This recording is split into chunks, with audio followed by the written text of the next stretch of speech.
Hey guys, how are you all? Welcome to Let's Start Story on What If Harry Potter Finally Confessed His Feelings to Hermione. So do 4 blue hearts, comment, be sure to subscribe to our channel and like this video, and please share with your friends and watch till end. Also check out Patreon for I have upload Harry x Hermione uncensored spicy version, link in description. Chapter 1. The Last Dance. The music was a living thing, a pulse of joyful defiance that throbbed through the soles of Harry's shoes and up into his chest. It tasted of elderflower wind. Ian smelled of crushed grass and the faint, sweet perfume of Fleur's Vila relatives.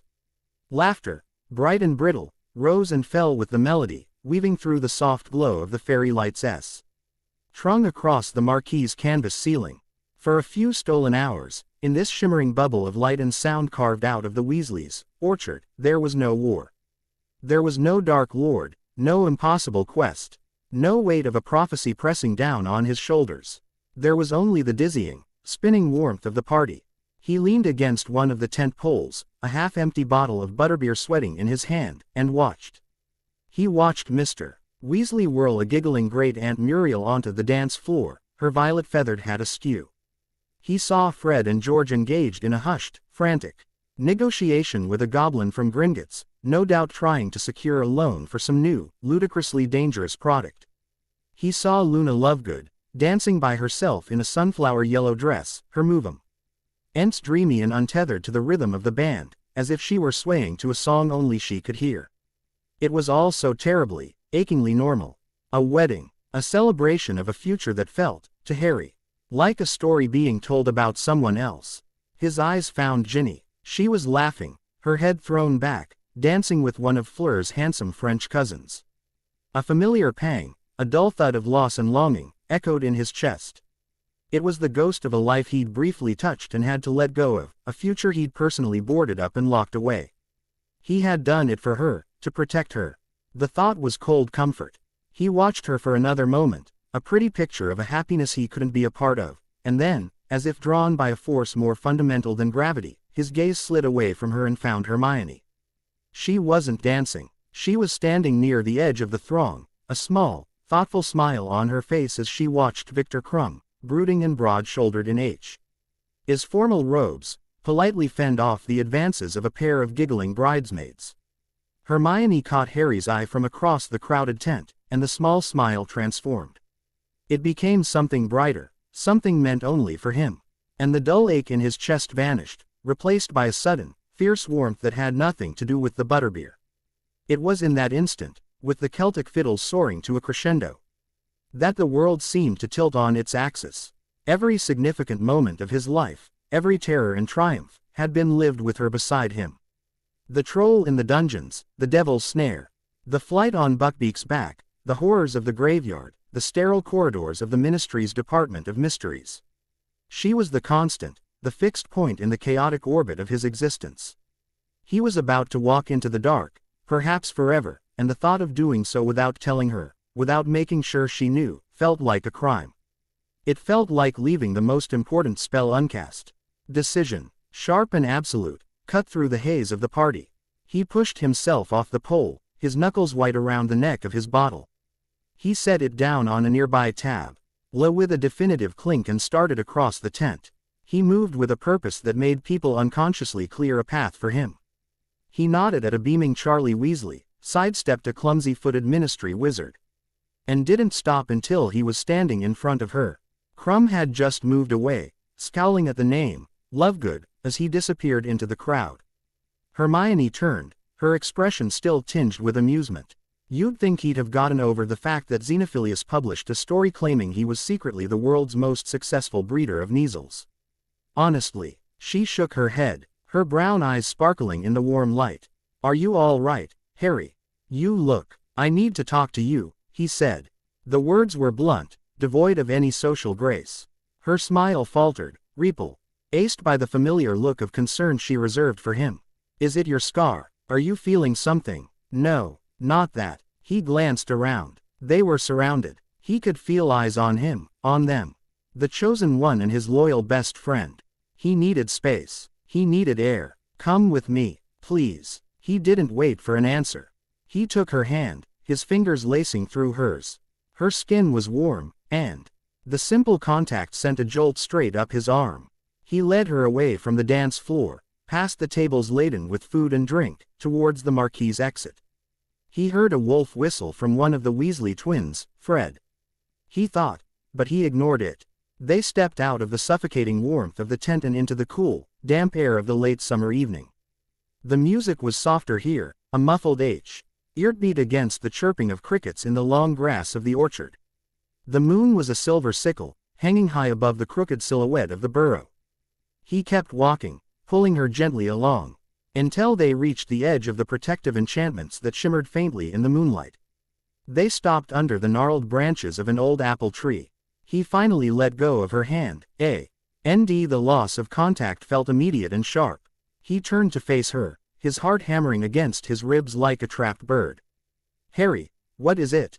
she asked, her voice low and laced with worry. "You're scaring me." He took a breath. The air smelled of damp earth and ripening apples.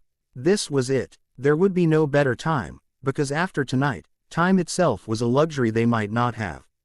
"I've been thinking," he began, his voice rougher than he'd intended. "About what's coming. About the hunt. When we leave." He didn't say, "if we leave." It was a certainty. It's going to be just us. Mostly. You, me, Ron. And it's going to be bad. "We know," she said softly. "We're ready, Harry. I've packed everything. I've even modified my parents' memories." She trailed off, the pain of that admission flickering in her eyes. "I know you are," he said, and the gratitude he felt for her was so immense it almost choked him. "You're always ready. You're always the one who's thought of everything. But that's not what I need to say." Quote. He shoved his hands into his pockets, breaking eye contact to stare at the dark shape of the house in the distance. "When we were in the tent, I was watching everyone. And I was thinking about what we have to do. What I have to do. And how there's a good chance I'm not coming back from it." "Don't say that." Her voice was sharp, a command. "It's the truth, Hermione. And we don't have time to pretend it's not," he said, turning back to face her. The moonlight caught the silver threads in her periwinkle robes and the unshed tears that made her eyes shine. "There's a good chance I'll have to face him in the end. Alone. And if that happens, if I don't make it." He took a step closer. He could feel the warmth radiating from her, a small pocket of life in the cool night. "I can't go without telling you. I can't go with this just sitting here inside me. It wouldn't be right. It wouldn't be fair to you." She looked utterly confused. "Telling me what?" He reached out and took her hand again, his thumb brushing over her knuckles. "That I love you." The words hung in the air between them, simple and vast. The crickets seemed to fall silent. The distant music of the PRTY faded to an irrelevant hum. Her breath hitched, a tiny, sharp sound in the stillness. Her eyes, wide and searching, scanned his face, looking for a joke, a misunderstanding, anything but the stark, terrifying truth she saw there. "Not like a friend," he clarified, his voice dropping to a near whisper, desperate for her to understand the shape and weight of it. "I mean, I think I've always loved you. Like this. I was stupid. And scared. And there was always something. Ron, or Cho, or Ginny, or bloody homework, and I never let myself see it. But I see it now. When I think about leaving. About what I'm walking towards, you're the only thing that feels real. You're the reason I think I can do it. And you're the reason I'm so terrified of failing." He let out a shaky breath, the confession leaving him feeling hollowed out and exposed. "I just needed you to know. In case I don't get another chance to say it." Hermione didn't speak for a long moment. She just stared at him, her lips slightly parted. A single tear escaped and traced a silver track down her cheek.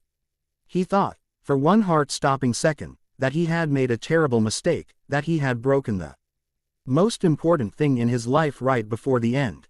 Then, she raised her free hand and rested it on his chest, right over his frantic heartbeat.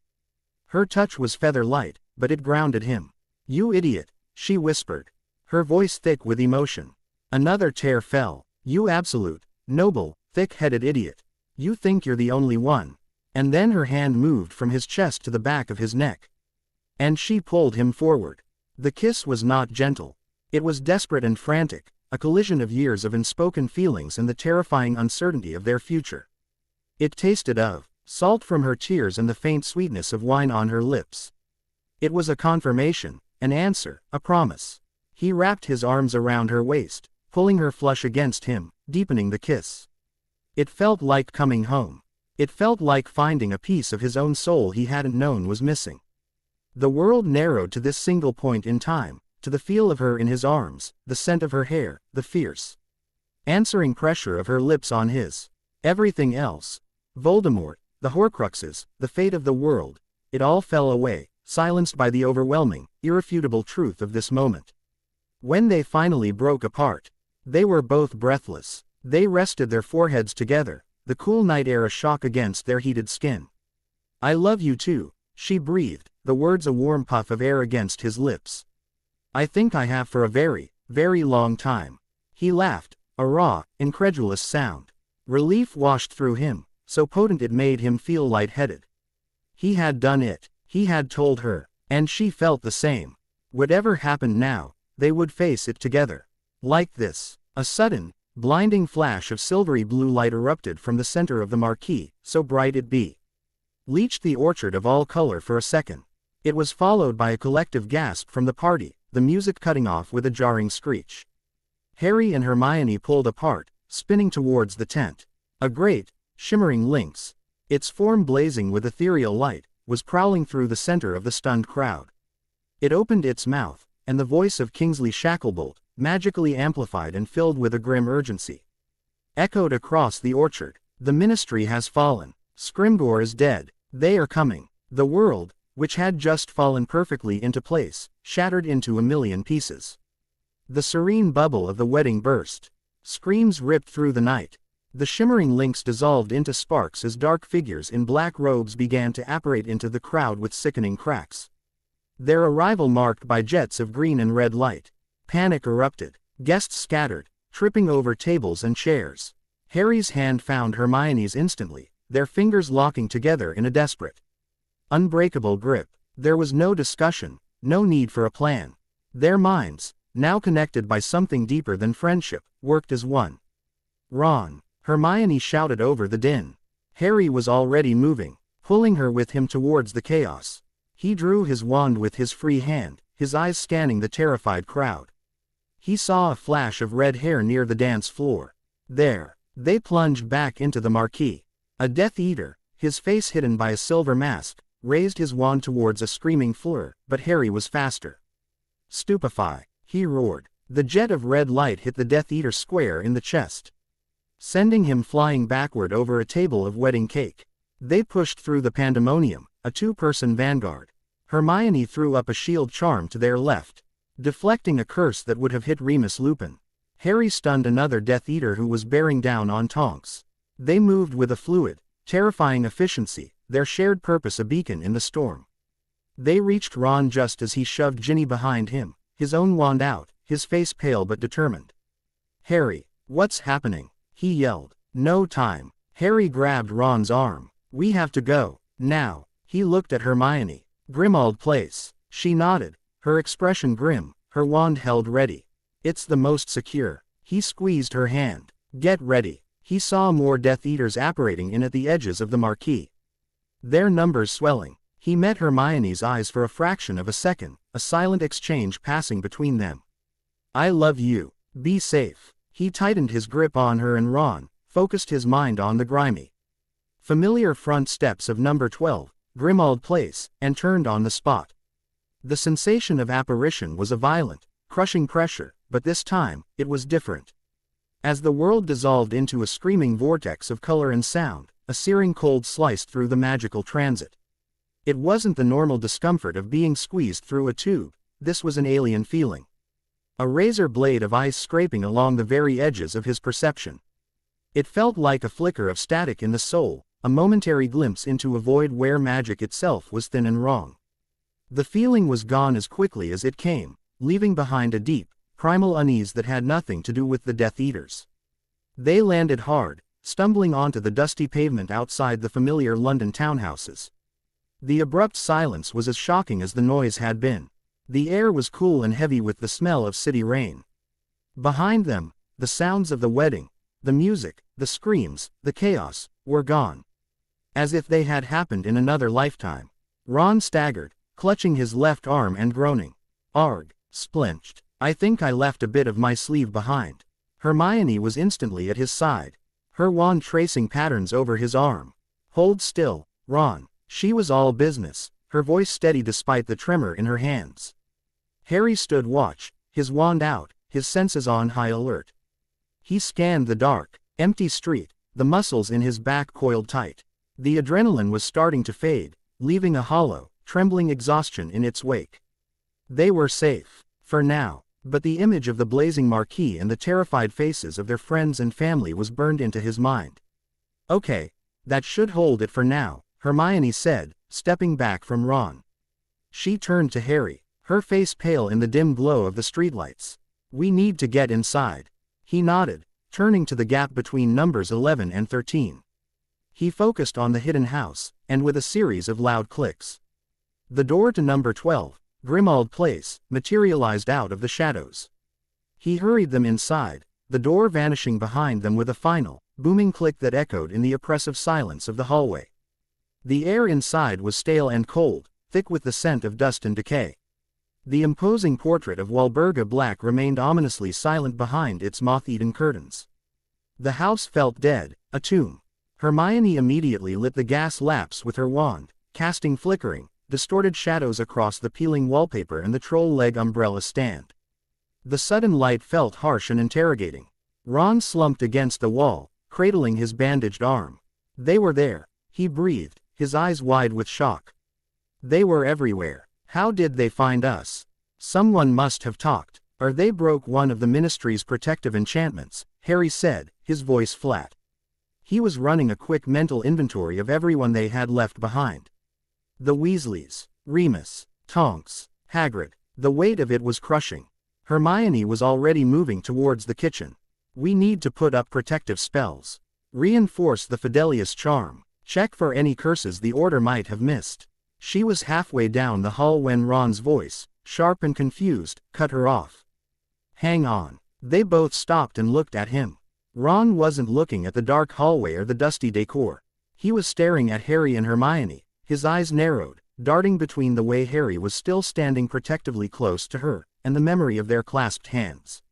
What was that? Back at the wedding? Ron asked, his voice low. Harry frowned. What was what? We were attacked. No, not that, Ron said, pushing himself off the wall. He took a hesitant step towards them. Before that, when you two went outside, and when you came back, you were holding hands.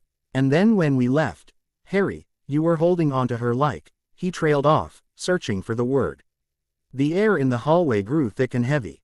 The adrenaline of the fight was gone, and now, in the dusty silence of their new sanctuary, the other earth-shattering event of the evening was coming to the surface. Hermione's face was unreadable. She looked at Harry, a silent question in her eyes. Harry felt a surge of exhaustion, but he knew they couldn't start this new life with a lie. He owed Ron the truth, no matter how difficult it was. He met Ron's gaze evenly. I was talking to her, Harry said, his voice quiet but firm. I told her I love her. The silence that followed was absolute. It was denser and more profound than any silence Harry had ever known. Ron's face went through a rapid series of expressions, utter confusion, dawning comprehension, and then a deep, painful hurt that seemed to shatter his features from the inside out. His mouth opened and closed a few times, but no sound came out. He looked from Harry's resolute face to Hermione's guarded one. He saw the truth there, an unspoken confirmation that slammed into him like a physical blow. His freckles stood out starkly against his suddenly pale skin. You, what? He finally managed to whisper. Ron, Hermione began, taking a step towards him, her hand outstretched. No, Ron flinched back as if she had tried to strike him. So that's it, then. All this time, behind my back. It wasn't behind your back. Harry snapped, his patience fraying. It wasn't anything until about an hour ago. I told her tonight, right before the attack. Oh, right, perfect timing, Ron said, his voice dripping with a bitterness that shocked Harry. Just before we're about to go off on a suicide mission, you two decide to, what? Make it official. He let out a harsh, broken laugh. Did you think I wouldn't notice? That I'd just be the happy best mate, tagging along while you two play house in the middle of a war? It's not like that, and you know it, Hermione said, her voice trembling now. This changes nothing about the mission. Nothing. Ron's voice rose, cracking with emotion. It changes everything. Don't you see that? It was supposed to be the three of us. Always. And now it's you two. And me. He looked between them, his eyes filled with a fresh, raw agony. The fracture that had been a hairline crack for years had just split wide open. They weren't the golden trio anymore. They were a couple, and their best friend. And in the cold, dusty hallway of Grimmauld Place, with the wizarding world at war outside their door, that distinction felt like a chasm that could never be crossed. The hunt for the Horcruxes had barely begun, and they were already broken. Chapter 1 End. Chapter 2. Echoes in the walls. The silence of number 12, Grimmauld Place, was a physical presence. It was a thick, suffocating blanket woven from dust, dark magic, and the frayed ends of three people's nerves. In the days that followed their escape from the burrow, a tense and fragile routine began to crystallize, each of them orbiting the others in carefully prescribed paths. Terrified of a collision, mornings were the worst. They would convene in the gloomy basement kitchen, the long wooden table a vast, empty space between them. Creature, who had been cowed into a semblance of obedience by the memory of Regulus and the fake locket Harry had given him, would serve them toast and tea with a mutinous scowl, his croaking insults just soft enough to be plausibly deniable. Ron would eat quickly, his eyes fixed on the scarred surface of the table, the splinched portion of his arm still wrapped in bandages that Hermione diligently reapplied each morning with a clinical, detached efficiency. Harry would try to initiate conversation, asking about guard rosters or potential Horcrux locations, his words falling like stones into the well of their shared silence. Hermione would answer in clipped, precise sentences, her focus entirely on the task at hand, her gaze never lingering on either of them for more than a second. The love that had been a sunburst in the orchard was now a secret fire they banked carefully, terrified its warmth would further scorch the already burned bridges with Ron. Harry and Hermione were a unit, but they had to pretend they weren't. They would retreat to the Black family library after breakfast, ostensibly to research, but the true purpose was to simply be in the same room. The air between them would crackle with everything they couldn't say, every touch they couldn't share. Harry would watch her from across a dusty tome, tracing the line of her brow as she pored over ancient runes, and feel a fierce, protective ache in his chest. She would catch his eye and offer a small, sad smile, a fleeting acknowledgement of their hidden reality before turning back to her work. Ron, left to his own devices, would wander the house like a restless ghost. He would spend hours in the drawing room, trying to decurse the venomous velvet curtains, or attempting to tune the old wireless, searching for news from the outside world. But every crackle of static, every whispered password on Potterwatch, only seemed to deepen the scowl on his face. He was adrift, a third wheel on a carriage that had been rebuilt for two. He was their friend, their brother, but he was also the outsider looking in, and the resentment festered in the gloom of the old house. The breakthrough, when it came, was Hermione's. It was late one afternoon, nearly a week after the wedding. Harry was in the library with her, cleaning an ink-stained copy of Most Potenti Potions, while she cross-referenced a list of known Darka RTI facts with Ministry of Magic records from before the fall. Ron was somewhere downstairs, the muffled thuds and curses suggesting he was once again doing battle with the ghoul in the attic pajamas. Suddenly, Hermione made a small, sharp sound of intake. Harry looked up. She was frozen, her quill hovering over a piece of parchment, her eyes wide and fixed on a passage in an old, leather-bound copy of a guide to medieval sorcery. "What is it?" Harry asked, putting his cleaning cloth aside. "The locket," she breathed, not looking at him. "Salazar Slytherin's locket. I've been thinking about what Creature told us. That Mundungus Fletcher stole it. But Mundungus wouldn't know what it was. To him, it would just be a valuable antique. He's a petty thief, not a collector. So what does he do with valuable antiques? He sells them," Harry said, standing up and walking over to her side of the table. "Exactly. He fences them," she said, her finger tracing a line of text. "But to whom? He's not exactly moving in high society. He sells to whomever he can, wherever he can get away with it. And where is the one place a half-blood like Mundungus, with a long criminal record, might feel a bit of pressure to grease some palms? A place where a small, valuable gift might make a criminal investigation go away. The pieces began to click into place in Harry's mind.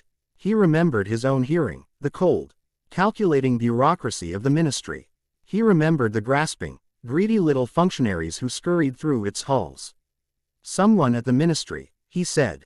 The words tasted like ash.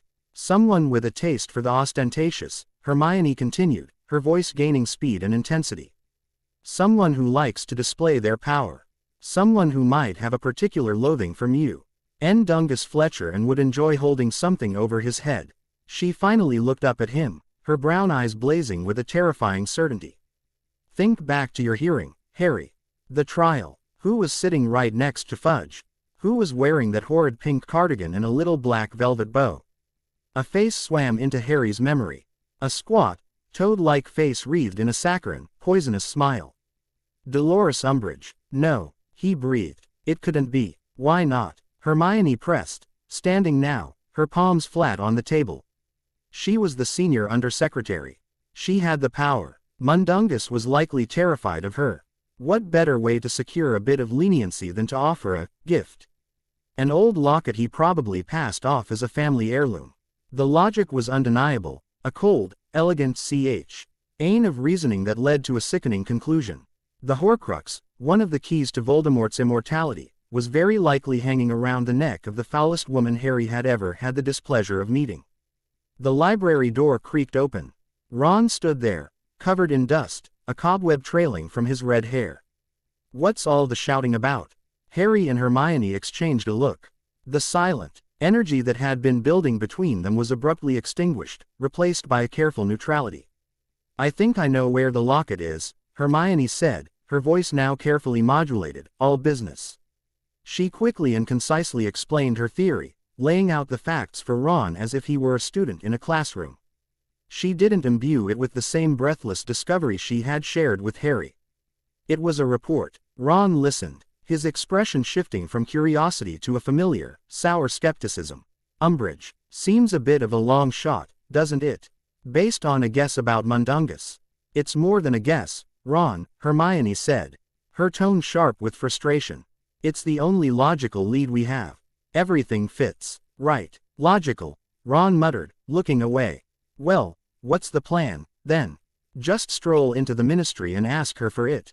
The sarcasm was a needle, intended to prick the bubble of their shared intensity. But Harry didn't rise to the bait.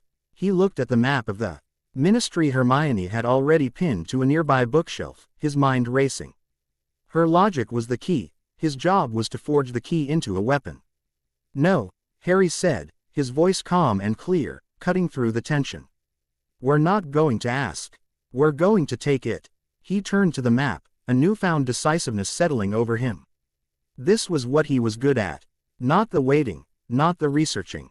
The action. The ministry is the enemy's headquarters now. It's a fortress. But we have an advantage. They'll be looking for me. Harry Potter. They won't be looking for 3 mid-level ministry employees. He tapped the map. Polyjuice potion. It's the only way. We go in, we find Umbridge, we get the locket, and we get out.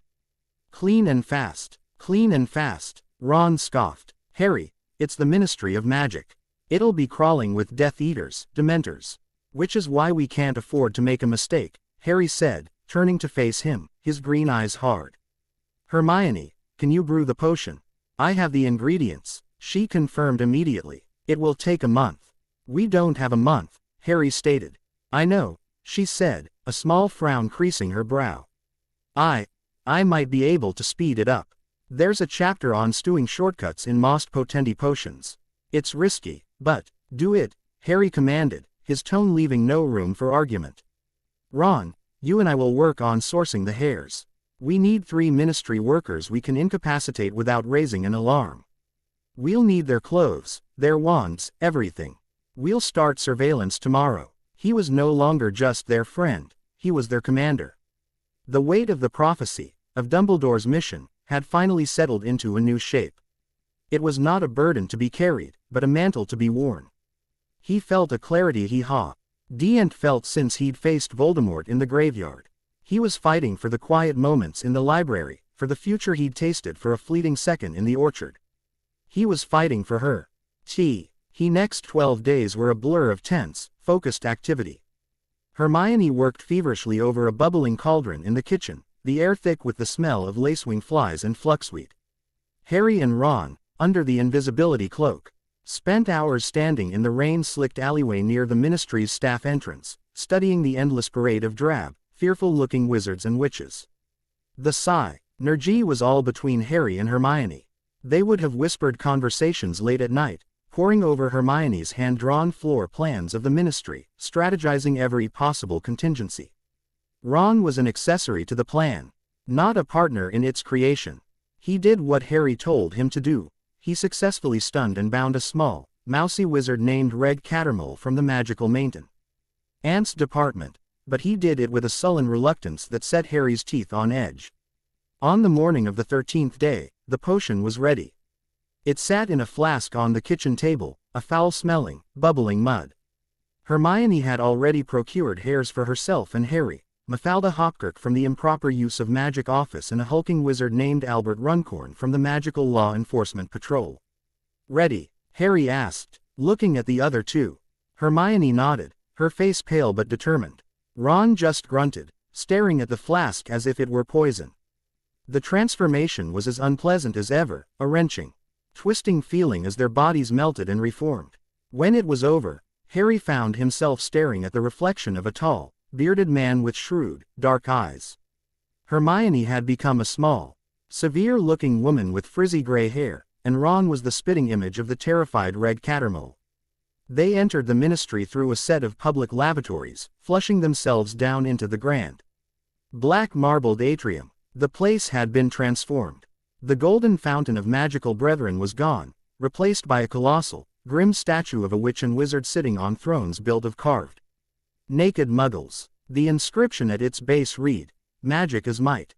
The air was cold, and the fear was a palpable thing, clinging to the wizards and witches who scurried through the hall, their faces drawn and anxious. "Level 1. Harry, Runcorn," muttered, his voice a low growl. "Minister's office and support staff. That's our best bet." The lift rattled them upwards. The atmosphere inside was suffocating. No one spoke. No one made eye contact. When the golden grill slid open on level 1, they stepped out into a corridor buzzing with a nervous energy. At the far end, outside a set of imposing double doors, stood a group of wizards, their expressions a mixture of fear and adulation. And in the center of them, like a poisonous toadstool in a patch of dead grass, was Dolores Umbridge. She was wearing a fluffy pink cardigan, and the locket was right where Hermione had predicted it would be, nestled in the hollow of her throat. It was a heavy, ornate gold oval, with a serpentine S inlaid in glittering green stones. Even from a distance, Harry could feel the wrongness of it, a cold aura that seemed to suck the warmth from the air. A small, black velvet bow, identical to the one she had worn at his hearing, was perched in her salt and pepper hair. "That's her," Hermione Mafalda whispered, her voice tight. Umbridge was holding court, her sickly sweet voice carrying down the corridor. "The taint of Muggle filth must be cleansed from our world. It is a matter of purity, of preserving the very essence of our magical bloodlines. Those who consort with them, who breed with them, are no better than the vermin themselves." A chill ran down Harry's spine. This wasn't the petty, power-hungry bureaucrat he remembered. This was something far more dangerous. She was a true believer, her face alight with a fanatical zeal. As they watched, a wizard with a terrified expression was dragged forward by two burly Aurors.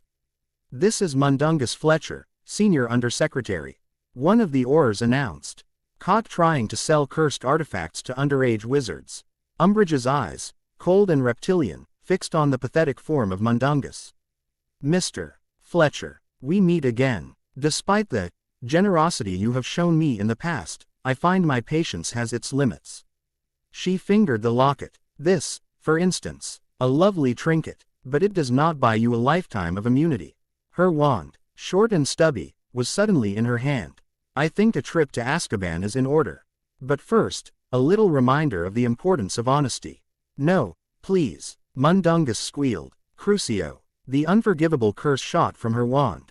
Mundungus convulsed on the marble floor, his screams echoing horribly in the corridor. The wizards around Umbridge watched, their faces impassive. This was the new ministry. This was the power she wielded. Harry felt a surge of white-hot rage. He started forward, his own wand half drawn, but Hermione's hand on his arm, a surprisingly strong grip, stopped him. Not now. Her eyes screamed at him. Wait. The torture ended. Mundungus was dragged away, sobbing and twitching. Umbridge, looking pleased with herself, turned and swept into her office. The double doors closing behind her with a heavy thud. Now, Harry growled. He strode down the corridor, the powerful build of Runcorn allowing him to shove other wizards out of his way. He reached the door and, without knocking, pushed it open. Hermione was right behind him. Ron trailed a few paces back, his face a sickly green. Umbridge's office was a nightmare of pink and lace. Frilly doilies covered every surface, and a series of ornamental plates, each decorated with a grotesquely colorful, meowing kitten, adorned the walls. But the decor couldn't hide the room's sinister undertones. The walls seemed to pulse with a dark energy, and the air was cloyingly sweet, like rotting flowers. Umbridge was sitting behind a large, ornate desk, a self-satisfied smirk on her face. Runcorn, what is the meaning of this intrusion? She demanded, her voice high and girlish. A matter of utmost security, Senior Undersecretary, Harry said, his voice a low rumble. He walked towards the desk, placing himself between her and the door. Hermione moved to his left, her wand held discreetly at her side. It has come to my attention, Harry continued, improvising wildly, that this locket you wear is a potential security risk. It is a dark artifact of considerable power. It must be confiscated for examination. Umbridge's smile vanished. Her eyes narrowed. Confiscated. On whose authority? On the authority of the Dark Lord himself, Harry lied, letting the name hang in the air. He is concerned about objects of power that he does not personally control. For a second, he thought he had her. A flicker of fear crossed her face. But then it was gone, replaced by a shrewd, calculating look. Indeed, she said slowly, her hand rising to touch the locket. A very interesting story. The problem is, Albert, I spoke to the Dark Lord this morning, and he mentioned nothing of the sort. The trap sprang. Incarcerus, she shrieked, lunging up from her desk, her wand slashing through the air. Thick ropes shot from its tip. Not at Harry, but at Hermione. Hermione was ready. Protega, a shimmering shield deflected the ropes, but the force of the spell staggered her. Harry didn't hesitate. Expelliarmus. But Umbridge was surprisingly fast. She ducked behind her desk, Harry's spell blasting a chunk out of the wall where her head had been. One of the kitten plates exploded in a shower of porcelain shards. Intruders. Horrors. To me, she screamed, her voice magically amplified. Heavy footsteps began to pound in the corridor outside. Ron! The door! Harry yelled. Ron, who had been frozen near the entrance, fumbled for his wand. Colloportus. He stammered. The magical lock clicked shut just as the first bodies began to slam against it from the outside. Umbridge rose from behind her desk. Her face contorted in a mask of fury. You will pay for this. You have no idea who you are dealing with.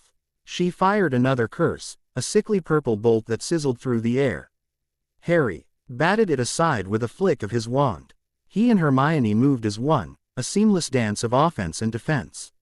He would fire a stunning spell, and she would follow it with a bad bogey hex, their L's weaving together to keep Umbridge pinned behind her desk. The office was a whirlwind of destruction.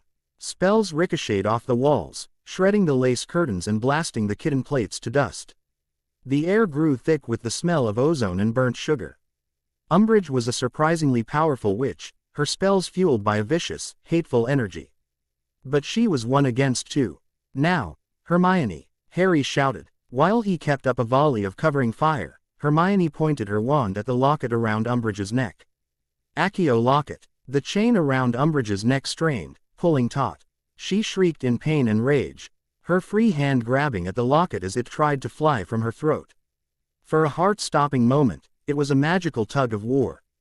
The pounding on the door was getting louder, punctuated by the explosive sound of blasting curses. It wouldn't hold for long. Ron, help her, Harry roared, deflecting a jet of green light that would have taken his head off. Ron, his face ashen, finally seemed to snap out of his stupor. He raised Cattermole's wand and pointed it at Umbridge. Stupefy. The spell, weak and poorly aimed, went wide, hitting the wall and causing a shelf of decorative teacups to crash to the floor. But it was enough of a distraction. In that split second, Umbridge's concentration wavered. With a final, desperate wrench, the locket ripped free from her neck, the chain snapping. It soared through the air, a glint of gold in the chaotic room, and landed squarely in Hermione's waiting hand.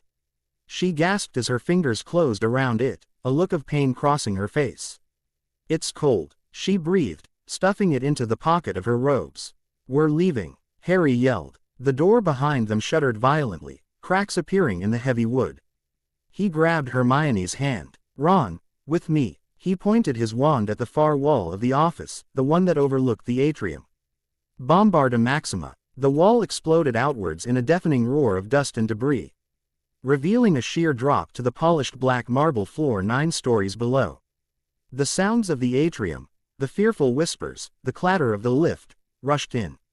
Just as the office door was finally blasted off its hinges, revealing a phalanx of grim-faced Aurors, Harry pulled Hermione and Ron into a tight huddle.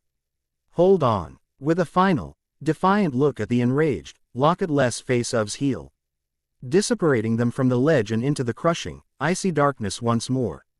They landed in a heap in the drawing room of Grimmauld Place, the polyjuice potion wearing off in a sickening, bubbling rush. Harry scrambled to his feet, his own body feeling strange and unfamiliar after being in Runcorn's. Hermione was already up, her face flushed, her hand pressed to the pocket where the Horcrux now lay. But Ron didn't get up. He was lying on the threadbare carpet, groaning, his face contorted in agony. A large, ugly gash was torn across his side, his shirt soaked through with a dark, spreading stain of blood. "Ron!" Hermione cried, rushing to his side.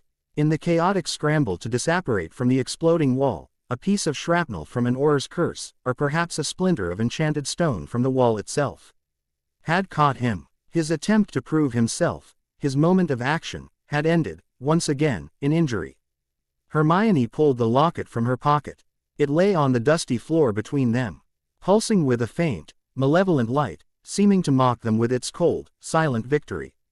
They had the Horcrux, but the cost was written in the blood soaking into the carpet, and in the fresh wave of pain and failure that washed over Ron's face before his eyes rolled back and he passed out. Chapter 2 End. Chapter 3. The Whispering Chain. The first sound in the drawing room was Hermione's ragged gasp for air, a sound of pure panic. The second was the wet, tearing sound of Ron's blood-soaked shirt as she ripped it away from his side to get a clear look at the wound. Harry was on his feet in an instant, his wand out, not pointing at the unconscious form of his best friend, but at the doors, the windows, the very shadows clinging to the corners of the room.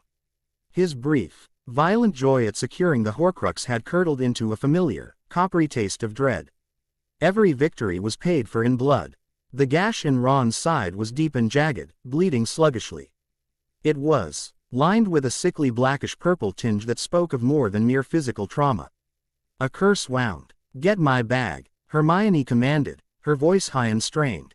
She was already muttering diagnostic charms, her wand light glowing a pale, analytical blue as it hovered over the injury. "The beaded one. From my room. Now." Harry, he didn't need to be told twice. He sprinted from the room, taking the stairs 2 at a time, his footsteps echoing in the cavernous silence of the house. He found her small bag sitting on her pillow, a beacon of improbable normalcy in the grim bedroom, and was back in the drawing room in under a minute. Hermione snatched it from him, her hands plunging inside, rummaging with a frantic, desperate energy that belied the calm precision of her spell work. She pulled out a small bottle filled with a smoky, swirling liquid, essence of Dittany. "It will close the wound, but I don't know if it will stop the curse's effects." She let 3 drops fall into the gash. The wound hissed like water on a hot skillet, steam rising from Ron's flesh as it began to knit itself together with unnatural speed. Ron groaned, his body arching in pain even in his unconscious state. Harry watched, his jaw clenched so tight it ached. He felt a familiar, bitter helplessness creep into his bones. He could fight Death Eaters and outfly dragons, but when it came to this, to the slow, meticulous work of healing, he was just a spectator. "What else can we do?" he asked, his voice low and rough. "I need to identify the curse," she murmured, her focus absolute. She had pulled a thick, leather-bound book from her bag, a compendium of counter-curses, and was levitating it beside her, its pages flipping rapidly. There were so many spells flying. It could have been anything. While she worked, Harry knelt and picked up the locket. The moment his skin touched the cold metal, a jolt went through him. It was not a magical shock, but a deep, psychic chill, an invasive cold that seemed to sink directly into his spirit. It felt ancient and deeply, profoundly hungry. He could hear a sound, not with his ears but in the back of his mind, a faint, rhythmic whisper, like a tide pulling away from a shore of bones. He quickly looped the chain over his own head, letting the Horcrux rest against his chest, concealed beneath his shirt. The coldness intensified, a constant, dead weight against his heart. He took up a guard position by the door, his eyes scanning the hallway, listening. The house was silent, but it didn't feel empty. It felt like it was watching them, holding its breath. The locket's whispers grew subtly louder, weaving themselves into the fabric of his thoughts. "They left you here. You are alone. You will always be alone." He shook his head, forcing the thoughts away. It was the Horcrux. It was a piece of Voldemort's soul. He had expected this. He could handle it. An hour passed. Hermione worked tirelessly, her face a mask of concentration. She applied salves, muttered complex incantations, and forced drops of silvery potion between Ron's lips. Finally, the purple tinge around the newly formed scar tissue began to fade. Ron's breathing, which had been shallow and ragged, deepened into the rhythm of proper sleep. Hermione sat back on her heels, pushing a stray curl from her forehead with a trembling, blood-stained hand. She looked utterly exhausted, the adrenaline having drained away to reveal the deep, bone-weary fatigue beneath. "He'll be all right," she said, her voice barely a whisper. "The curse was designed to cause persistent internal bleeding. I think I've managed to counteract it. He'll be weak for a while, but he'll live." Relief, so potent it was dizzying, washed over Harry. He slid down the wall he was leaning against, his legs suddenly weak. "You did it, Hermione. You saved him." She looked at Ron's pale, peaceful face, and then at the dark stains on the carpet. "We shouldn't have taken him. It was too dangerous. It was my plan. I should have." "No," Harry cut her off, his voice firm. He could feel the locket on his chest vibrate with a cold, malevolent glee at her self-recrimination. "Your fault. Your failure. It was my plan. I gave the orders. This is on me. But we got it. That's what matters." He tapped his chest, indicating the Horcrux hidden beneath. "We got it." She nodded, but the haunted look in her eyes didn't fade. They levitated Ron upstairs to the room he had once shared with Harry and put him to bed. As they closed the door on his sleeping form, the reality of their situation settled in again. They had the Horcrux, and now, they were trapped in this house with it. The decision was made, and spoken, the following morning. They couldn't leave the locket lying around, and they couldn't risk one person bearing its influence for too long. They would take turns wearing it. 12 hours each. Ron went first. He was awake but sullen, his injury a constant, throbbing reminder of his failure in Umbridge's office.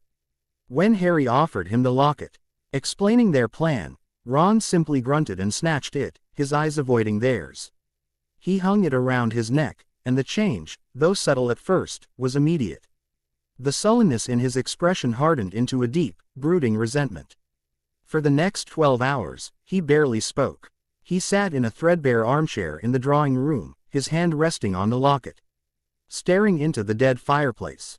Every quiet word exchanged between Harry and Hermione, every shared look, seemed to make him flinch as if from a physical blow.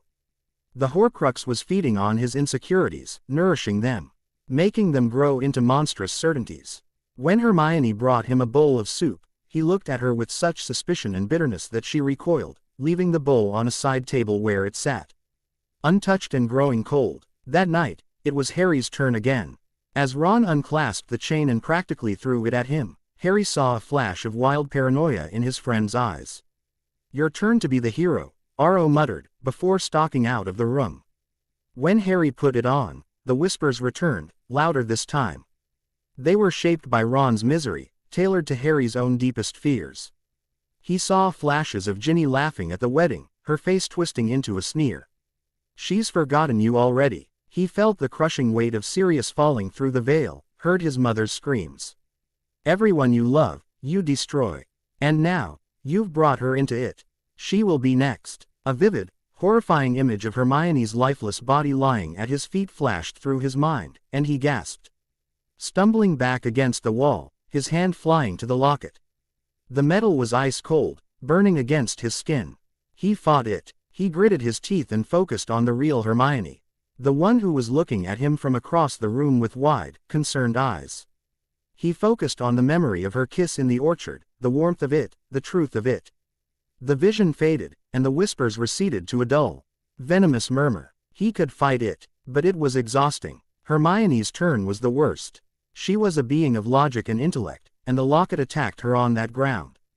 It didn't use visions. It used thoughts. It twisted her analytical mind against itself. As she wore the chain, she became frantic, obsessed. She locked herself in the library, surrounding herself with towering, teetering stacks of books on soul magic and ancient curses. The whispers told her she was a fraud, that she wasn't smart enough, that there was no solution and she was failing him. They told her that every moment she wasted, Voldemort was getting stronger, and it was her fault. Harry would bring her food and she would wave him away, her eyes wild and unfocused, muttering out Horcrux mitigation and soul fragment decay rates. He saw the toll it was taking, the dark circles under her eyes, the way her hands trembled. The locket was poisoning them, one by one, using their own minds as the weapon. Several days into this tortuous cycle, desperation began to set in. "This is insane," Harry said one evening, after wrestling the locket off a nearly hysterical Hermione. Ron was wearing it now, and the oppressive aura of his silent rage filled the kitchen. "We can't keep doing this. It's tearing us apart. We have to try and destroy it." Hermione, looking drained and fragile, shook her head. "We can't, Harry. Basilisk venom or fiendfire, the books are clear. We have nothing that can." "The books." Ron spat from his corner, his voice harsh and grating. He hadn't spoken more than 2 words all day. "Always the books. Maybe the books are wrong. Maybe you just need to try something." "We can't just try something, Ron," Hermione retorted, her frayed nerves snapping. "We could make it worse. We don't know what would happen." "What's worse than this?" Ron shot back, gesturing around the gloomy kitchen. "Sitting in this dump, rotting from the inside out, while you two whisper in corners. At least trying is doing something." Harry looked from Ron's furious face to Hermione's distressed one. The locket was winning. "Ron's right," Harry said quietly. Hermione looked at him, betrayed. "He's right that we have to try. We can't go on like this. We'll take every precaution. We'll do it in the drawing room, set up shielding charms. But we have to try." The attempt was a disaster. They stood in a triangle in the center of the dusty drawing room. Harry had placed the locket on the floor, where it lay gleaming against the faded carpet. Hermione had erected a multi-layered shield charm around it, a shimmering dome of blue and gold light. "Ready?" Harry asked, his wand raised. Hermione and Ron nodded, their own wands pointed at the Horcrux. "On 3, Harry said. 1, 2, 3. Reducto, Confringo, Defodio." 3 powerful destructive curses shot from their wands and slammed into the shield. The dome of light flared violently, absorbing the impact. For a moment, nothing happened. Then, the locket on the floor began to glow with a sickly green light. A low, humming sound filled the room, a vibration that seemed to press in on them from all sides. The shield didn't just hold, it warped. The air inside the dome seemed to ripple, to fold in on itself. And then, for a single, soul-freezing second, the drawing room of number 12, Grimmauld Place, vanished. They were not standing in a house anymore. They were standing on the edge of nothing.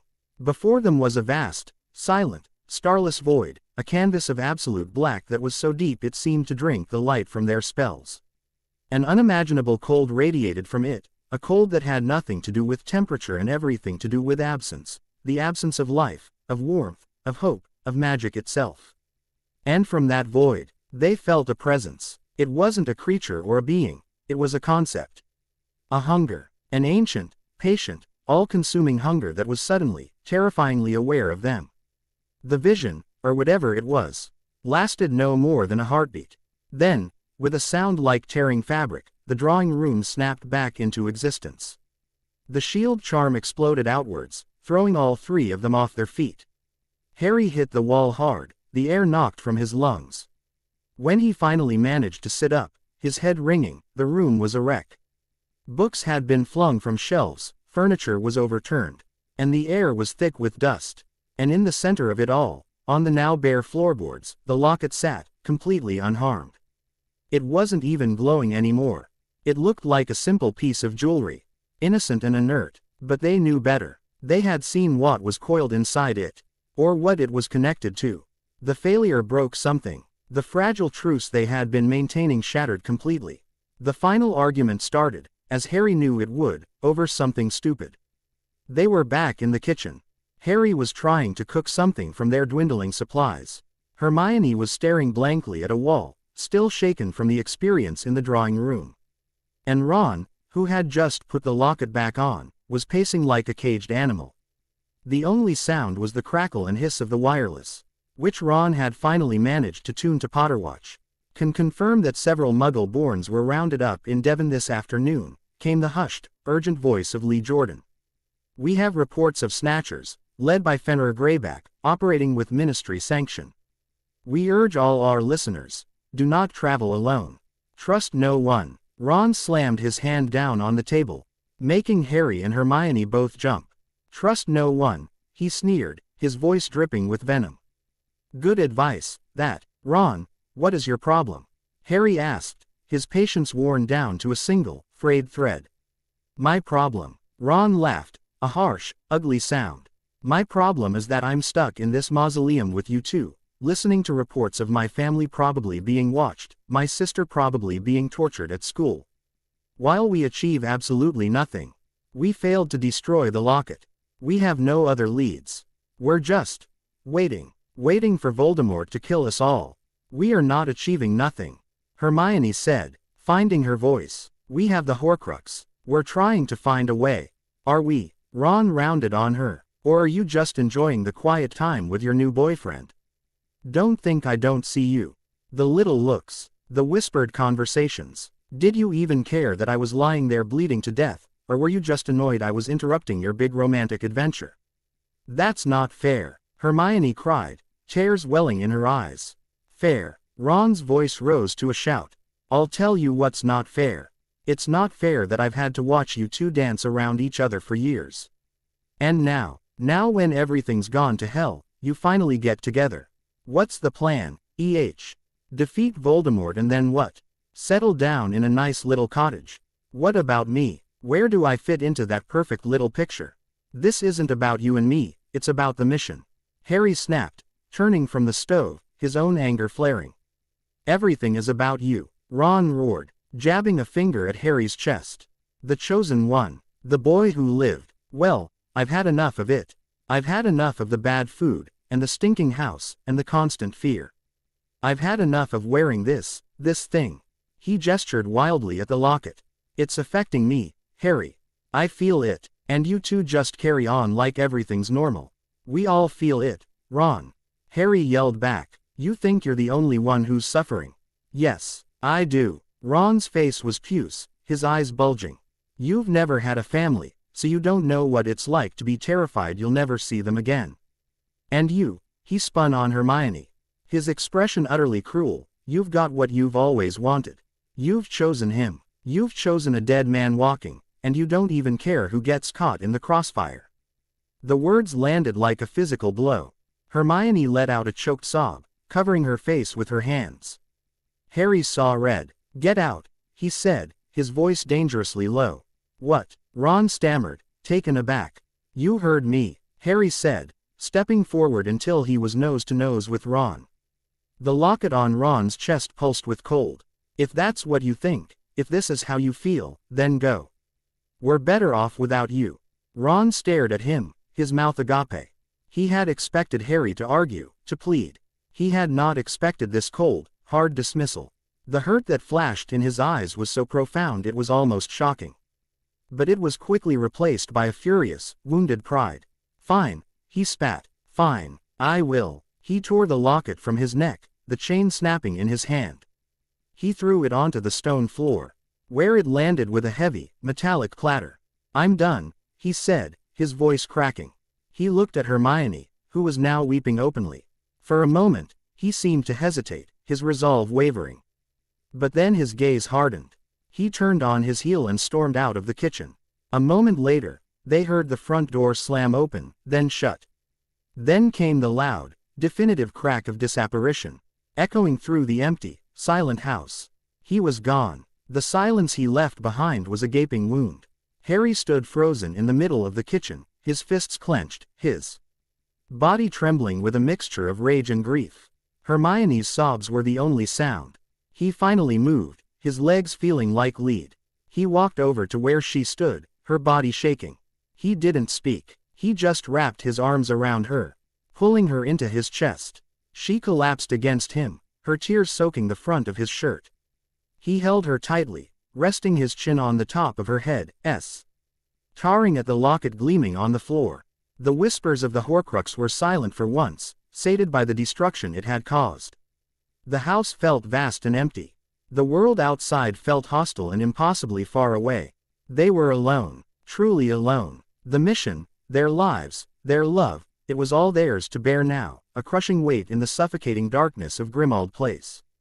"It's you and me now," he whispered into her hair, his own voice sounding strange and hollow in the silence. "We'll do this, together." She didn't answer. She just held on tighter, as if he were the last solid thing in a world that was falling apart. Chapter 3 End. Chapter 4. A Grave of Hope and Shadow. The silence left by Ron's departure did not fade. It settled, becoming a part of the house's architecture, as tangible as the dusty curtains and the peeling wallpaper. In the week that followed, Harry and Hermione existed in a quiet, fragile world of their own making. They were ghosts in a haunted house, their only companion the cold, malevolent weight of the locket that they dutifully traded every 12 hours. The whispers of the Horcrux had grown slyer, more insidious without Ron's explosive anger to feed on. It spoke to them of their isolation, of the futility of their task, of the friend they had driven away. They fell into a rhythm born of necessity. One would stand guard, wand in hand, pacing the gloomy corridors, while the other slept a restless, dream-haunted sleep. They researched in the library, the silence broken only by the rustle of turning pages, their shoulders sometimes brushing as they reached for the same book. A fleeting contact that felt as loud as a shout in the stillness. They were a closed circuit, a universe of two, and the loneliness was a constant, shared ache. The house was a prison, and Harry could feel its walls closing in. They had no leads, no plan beyond the vague hope that they might stumble upon a way to destroy the locket. They were stagnating, waiting for an enemy that was out there moving, acting, winning. The decision came to him late one night, during his watch. He was wearing the locket, its cold presence a familiar pressure against his sternum. It was whispering to him of failure, showing him his parents' faces, their eyes filled with disappointment. "You were letting us down." Hiding, cowering. For once, the Horcrux's poison had an unintended effect. It didn't fill him with despair, it filled him with a cold, clear rage. It filled him with purpose. He found Hermione asleep in an armchair in the library, a heavy book fallen into her lap. Her face pale and troubled even in sleep. He watched her for a long moment, the rise and fall of her chest, the way her brow furrowed. The locket whispered that he was endangering her, that his weakness would be her death. He reached up and touched the cold metal, his fingers curling around it. No more, he thought. No more hiding. He gently shook her awake. She startled, her hand flying to her wand before she recognized him. "Harry, what is it? Is someone here?" she asked, her voice thick with sleep. "No," he said, his voice low but firm. "We're leaving." She blinked, trying to clear the fog from her mind. "Leaving? Leaving to go where? We haven't found anything." "We're not going to find anything in here," he said, gesturing to the oppressive, book-lined walls. "We're rotting. I can't do it anymore, Hermione. I can't just sit here and wait." He took a breath, the words of his plan feeling both reckless and absolutely right. We're going to Godric's Hollow. Her eyes widened. Harry, no, it's too dangerous. It's the one place they'll expect you to go. It's a trap. Maybe, he conceded, but it's also where I'm from. It's where my parents died. It's where Dumbledore lived. If there are any answers for us, they have to be there. And, I need to see it. I need to see their graves. I need to feel like I'm fighting for something real, not just an idea in a dusty book. He looked at her, his expression pleading. But his eyes were resolute. He was not asking for permission. He was telling her his decision. She saw it, the same unshakable certainty he'd had when he'd faced the dragon in the Triwizard Tournament. When he'd walked into the Department of Mysteries. This was not a whim. It was a necessity. She held his gaze for a long moment, then gave a slow, deliberate nod. All right, she said softly. If we're going, we'll do it carefully. Polyjuice is too risky, we don't have time to source it. It will have to be the invisibility cloak. And we go on a night with the most possible cover. She glanced at a small calendar she'd been using to track the days. It's December 24th, Christmas Eve. The village will be busy. People will be distracted. That's our best chance. Her mind, always so beautifully, brilliantly strategic, was already working, turning his raw, emotional need into a viable plan. The relief he felt was so profound it almost buckled his knees. He reached out, his hand finding hers in the dim light. Her fingers laced through his, a silent promise. Together, they spent the next day preparing, packing the beaded bag with supplies, reviewing every charm and counter jinx they could think of. When dusk fell, shrouding Grimmauld Place in its customary gloom, they were ready. Harry took the locket from Hermione, its 12-hour shift on her having ended. The cold settled over him as he fastened the chain. He then pulled the familiar, silvery folds of the invisibility cloak over both of them. Pressed together in the small, dark space, he feel the warmth of her body against his, smell the scent of old parchment and cinnamon that always clung to her. He focused his mind on a place he had only ever seen in photographs and dreams, a village green covered in snow. And turned on the spot. The familiar, violent pressure of apparition squeezed them through an impossibly small tube, the journey punctuated by the icy, discordant scrape of something other that had become a familiar terror of their magical travel. They landed softly, their feet sinking into several inches of fresh snow. For a moment, they stood perfectly still, huddled together under the cloak. Their breath misting in the frigid air. They were in a dark lane, but ahead of them, the village of Godric's Hollow glowed with a gentle, festive light. Snow was falling, thick, silent flakes that dusted their hair and shoulders. From a distant church, the faint, melodic sound of a choir singing carols drifted towards them on the winter wind. It was achingly beautiful, a portrait of a peaceful life that felt a million miles away from their own. Harry could see the town square, a war memorial in its center, a pub with frosted windows spilling golden light onto the street. And houses decorated with wreaths and twinkling lights. It was all real. This was where he had come from. Harry, Hermione whispered, her voice tight with concern. Are you okay? He nodded, unable to speak past the lump that had formed in his throat. He took her hand, his fingers cold even through her glove, and led them slowly, silently, out of the lane and towards the sound of the singing. They moved like shadows through the village, past laughing families heading home from church services, their arms laden with gifts. No one saw them. No one knew that the ghost of Godric's Hollow had come home. The war memorial stood in the center of the square. As they drew closer, it transformed. The granite obelisk melted away, reforming into a statue of a family, a man with messy hair and glasses, a woman with long, beautiful hair, and a baby held in her arms. James, Lily, and Harry. He stared at his own stone face, at the loving expressions on the faces of the parents he had never known. The locket on his chest grew colder, whispering of all he had lost, of the family Voldemort had stolen from him. But Hermione's grip on his hand tightened, a warm, living anchor in the swirling sea of his grief. They found the churchyard easily. A wrought iron lychgate, its archway heavy with snow, led them into a silent world of tilting, snow-covered headstones. The singing was louder here, Ltering through the stained glass windows of the church, a sound of hope and reverence in the holy quiet of the night. How will we find them? Hermione whispered, her voice hushed. "I don't know," Harry admitted. He didn't need to. He felt a pull, a strange, inexplicable instinct that drew him towards the back of the graveyard, to a row of older stones near the crumbling wall. And there they were. The headstone was simple white marble, stark against the darkness, the snow on top of it looking like a soft blanket. The engraved words were clear in the moonlight. James Potter, born the 27th of March 1960, died the 31st of October 1981. Lily Potter, born the 30th of January 1960, died the 31st of October 1981. The last enemy that shall be destroyed is death. The tears came then, hot and silent, freezing on his cheeks as they fell. He had seen this in his mind 1,000 times, but the reality of it, the cold, hard finality of the stone, was a physical blow.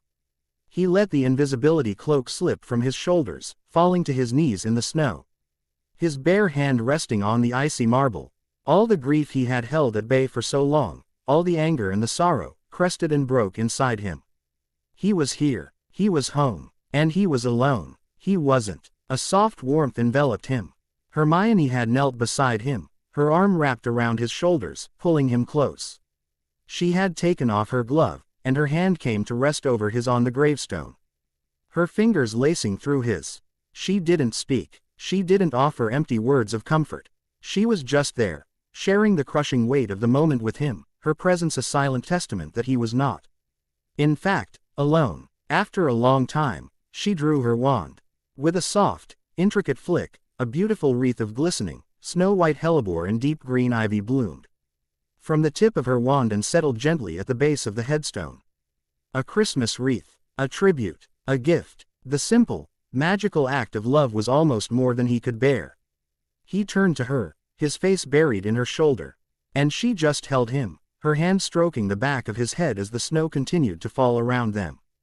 The locket tried to whisper to him, tried to tell him that this love would die too. That he would lead her to a grave just like this one. But for the first time, the whisper was weak, tinny, and distant, drowned out by the fierce, protective love he felt for the girl in his arms. And the solemn peace of the place where his parents lay. This was what he was fighting for. He eventually pulled back, wiping the tears from his face with the back of his sleeve. "Thank you," he whispered, his voice hoarse. She just squeezed his hand. "I'm so sorry, Harry." As they stood to leave, a movement at the edge of the graveyard caught Harry's eye. An old woman, bent and frail, was watching them from the shadows of a neighboring cottage. She was wrapped in a thick, dark shawl, her face almost completely obscured, but he could feel the intensity of her gaze. "Who's that?" Hermione whispered, instinctively pulling the cloak back over them. Harry's heart began to beat faster. Could it be? I think that might be Bathilda Bagshot." The name hung in the air. Bathilda Bagshot, the magical historian. The author of A History of Magic. She had been a friend of Dumbledore's. She had known his parents. She might have answers. She might even know something about the sword. The old woman gave a small, beckoning gesture with a withered hand, then turned and began to shuffle slowly back towards her cottage. It was an invitation. "It's a trap," Hermione said immediately, her voice low and certain. "It has to be. Harry, we should go." "I know," he said. But he didn't move. The hope, however faint, was a powerful lure. But what if it's not? What if she knows something? "We came here for answers. Hermione." This could be it. He could feel her indecision, the war between her innate caution and her desire to help him. "We'll be careful," he urged. "We stay under the cloak. If anything feels wrong, we leave. Instantly. I promise." Reluctantly, she agreed. They followed the old woman, their footsteps silent in the snow. Her cottage was small and dilapidated, leaning to one side as if exhausted. The garden was a mess of tangled, dead weeds poking through the snow. The air around the house was wrong. It was thick with a cloying, sweet smell, like meat that had gone off, overlaid with a dusty scent of decay. Bathilda pushed the door open. It wasn't locked, and shuffled inside, leaving it ajar for them. They slipped in behind her, their senses on high alert. The inside of the house was even worse. It was pitch black and filthy. Every surface was covered in a thick layer of grime, and the smell was overpowering. The old woman shuffled through the darkness towards a rickety staircase. She lit a single, sputtering candle with a trembling hand, its weak light casting long, dancing shadows. She looked at them, or rather, at the empty space where she knew they stood, and gestured again, beckoning them upstairs. "I don't like this, Harry," Hermione breathed, her wand tight in her hand. "Just a little longer," he whispered back. He had to know. They followed her up the creaking stairs into a small, cluttered bedroom. The air was thickest here, the smell of decay almost suffocating. The old woman turned to face him, the candlelight illuminating her face for the first time. Her skin was waxy and translucent, her eyes clouded over with cataracts. A fine trickle of dark blood was leaking from her temple. And then she opened her mouth to speak, but the voice that came out was not the voice of an old woman. It was a cold, sibilant hiss. "Parseltongue. Harry Potter." The world slowed to a crawl. The trap had sprung. The body of Bathilda Bagshot collapsed, slumping to the floor like a puppet with its strings cut. And from the empty husk of her neck, a monstrous, impossible form erupted. The giant, horned head of Nagini, Voldemort's snake, lunged forward, its fangs, as long as daggers, dripping with venom. "Protega!" Hermione screamed. A shield charm flared between them and the snake, but Nagini slammed into it with the force of a battering ram, the impact throwing them both backward. Harry scrambled to his feet, shoving Hermione behind him. Stupefy. The red light of the spell glanced off the snake's thick scales. The bedroom was a death trap, far too small to maneuver. Nagini uncoiled with terrifying speed, her massive body filling the room, knocking over a dresser and shattering the single window. "Confringo!" Hermione yelled. "Blah!" Sting a stack of books that the snake was about to smash into. The snake's magic, Harry realized with a jolt of terror, was palpable. It wasn't just a snake, it was a Horcrux. And the air around it was warped and corrupted, the very laws of magic seeming to fray at the edges. This was the same wrongness he had felt from Nagini through Voldemort's eyes before, but magnified 100 times. This was the hunger he'd glimpsed in the void. Nagini ignored the spells. Her milky eyes were fixed on Harry. She struck, not at him, but at the locket on his chest, a flash of impossible speed. Harry threw himself to the side, the snake's fangs narrowly missing him and sinking deep into the wooden floorboards. The wood around the bite instantly blackened and began to crumble into dust, as if eaten by acid. While the snake was momentarily stuck, Harry saw his chance. "Go for the door, Hermione. Get out." "Not without you," she cried. He aimed his wand at the snake's head. Sectum Sempra. The dark curse, which had torn Malfoy apart, only scored a shallow, black-blooded gash on Nagini's enchanted hide. The snake hissed in fury, wrenching its fangs free from the floor and coiling to strike again. It was too big, too fast, too powerful. And then, as Nagini lunged, Harry's scar exploded in agony. The world dissolved into a maelstrom of white-hot pain and someone else's triumphant rage. He is there. Nagini has him. I am coming. He was seeing through Voldemort's eyes, soaring over a dark, snow-covered landscape, the village of Godric's Hollow appearing below him like a promise. The fury and triumph were overwhelming, a tidal wave of emotion. But beneath it, for the first time, Harry felt something else. It was a thread of ice in the heart of the inferno. A cold, sharp, secret terror. Voldemort. RT was not just racing towards his enemy, he was racing towards a part of his own fractured soul. And the other presence, the parasitic hunger that Voldemort had unwittingly nurtured, was stirring within him. Drawn to the chaotic release of magic, to the proximity of two of its anchors. Voldemort was afraid. He was terrified of the very power he was using, a power he no longer fully controlled. He was a king who was beginning to realize he was also a puppet. The vision shattered. Harry was back in the filthy bedroom, the agony in his scar leaving him dizzy and disoriented. The moment of distraction had been fatal. Nagini struck, not at Harry, but at Hermione, who was raising her wand for another curse. The snake's head slammed into her, throwing her against the wall. She cried out in pain as the fangs grazed her arm, a long, bloody tear in her sleeve. Seeing her hurt, seeing the blood welling up from the wound, broke something inside Harry. The fear, the pain, the strategic thinking, it all vanished, replaced by a pure, incandescent rage. He pointed his wand at the ceiling above the great snake. Bombarda Maxima. The ceiling exploded. Plaster, beams, and attic dust rained down, burying the serpent in a cascade of debris. It was only a momentary reprieve, but it was all they needed. Harry scrambled to Hermione's side, grabbing her arm. "Hold on." He poured every last ounce of his will, his love, his desperation into the destination, a place of trees and safety he had only seen on a map, and turned. The crushing pressure of apparition was a welcome relief, pulling them away from the suffocating darkness and the triumphant hiss of the snake as it began to stir beneath the rubble. They were escaping, but as the world dissolved around them, Harry knew with a chilling certainty that they were no longer just running from Voldemort. They were running from the hungry shadow that wore his face. Chapter 4 End. Chapter 5. The Forest of Stolen Light. They landed in violence and pain. The world resolved itself from a chaotic smear of color into the stark, black and white reality of a snow-laden forest at night. Harry stumbled, his arms still locked around Hermione, and fell to his knees in the deep powder. The force of the landing, a desperate, uncontrolled wrench through space, had taken its toll. He felt as if his every molecule had been torn apart and crudely reassembled. Hermione collapsed beside him with a sharp cry of pain, her hand instinctively going to her injured arm. Under the pale moonlight filtering through the dense canopy of trees, he could see the dark, ragged tear in her sleeve. The blood already soaking through, staining the white snow a shocking crimson.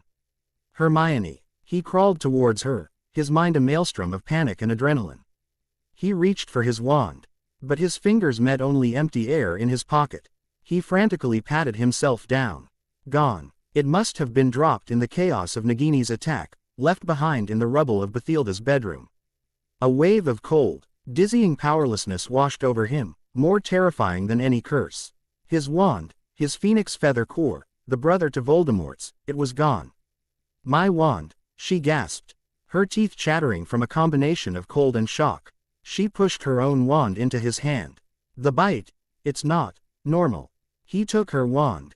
It felt alien and unwieldy in his grip, and pointed it at her arm. Muttering the incantation for a diagnostic charm, a sickly green light flared over the wound. It was worse than he thought. Nagini's fangs had not just punctured the skin, they had left behind a residue of dark magic.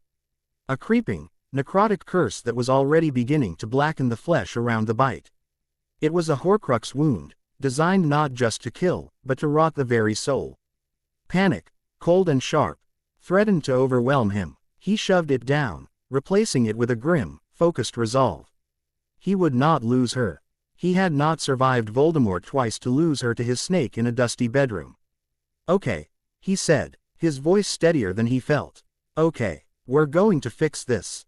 He spent the next hour working on her arm in the faint glow of a Lumos charm, his hands clumsy with her wand. He siphoned the venom, a thick, black substance that sizzled and smoked when it touched the snow. He applied Dittany, which closed the flesh but did little to halt the spread of the dark magic beneath. He felt a profound, biting frustration at his own limitations, at the years he had spent relying on instinct and raw power instead of the meticulous, scholarly knowledge that she possessed. He was a soldier without a weapon, a healer without the skill. The locket on his chest was a block of ice, feeding on his despair. "You see," it whispered in the back of his mind. "Useless. You broke your wand. You let her get hurt. She will die here, because of you. And you will be alone, as you were always meant to be." He ignored it, pouring every ounce of his concentration into a complex counter curse he'd half remembered from one of Snape's old textbooks. The spell worked, not to remove the curse, but to contain it. The ugly blackening of her skin ceased its spread, confined to a silver dollar-sized patch around the bite marks. It was the best he could do. They erected the tent, its magical protections a fragile bubble of warmth against the encroaching cold and the vast, menacing silence of the forest. Inside, Hermione fell into a feverish, restless sleep. Harry sat beside her, watching her, the locket a cold weight of guilt on his soul. He had led her to Godric's Hollow. He had insisted on investigating the old woman. Her pain was his fault. The days that followed were the bleakest of his life. They blurred into a grim cycle of survival. He would forage for food, mushrooms, roots, anything the winter landscape offered, while she rested. He took every watch, sitting outside the tent with her wand in hand, starting at every snap of a twig, every hoot of an owl. He felt stripped bare, his magical abilities hobbled by the unfamiliar wand, his confidence shattered. Hermione, when she was lucid, was his anchor. Though weakened by the lingering curse, her mind remained sharp. She would guide him through the complex enchantments needed to purify their water or strengthen the tent's protections. She never once blamed him. She would look at him, her eyes clouded with pain but filled with an unwavering trust. And it was that trust that kept him from succumbing to the locket's poison. Their love, born in a moment of fragile joy, was being reforged in the fires of absolute despair, becoming something harder, quieter, and infinitely more resilient. Nearly 2 weeks passed. They were gaunt, freezing, and perpetually hungry. The hope that had propelled them to Godric's Hollow had bled out into the snow, leaving them stranded in a seemingly endless wilderness.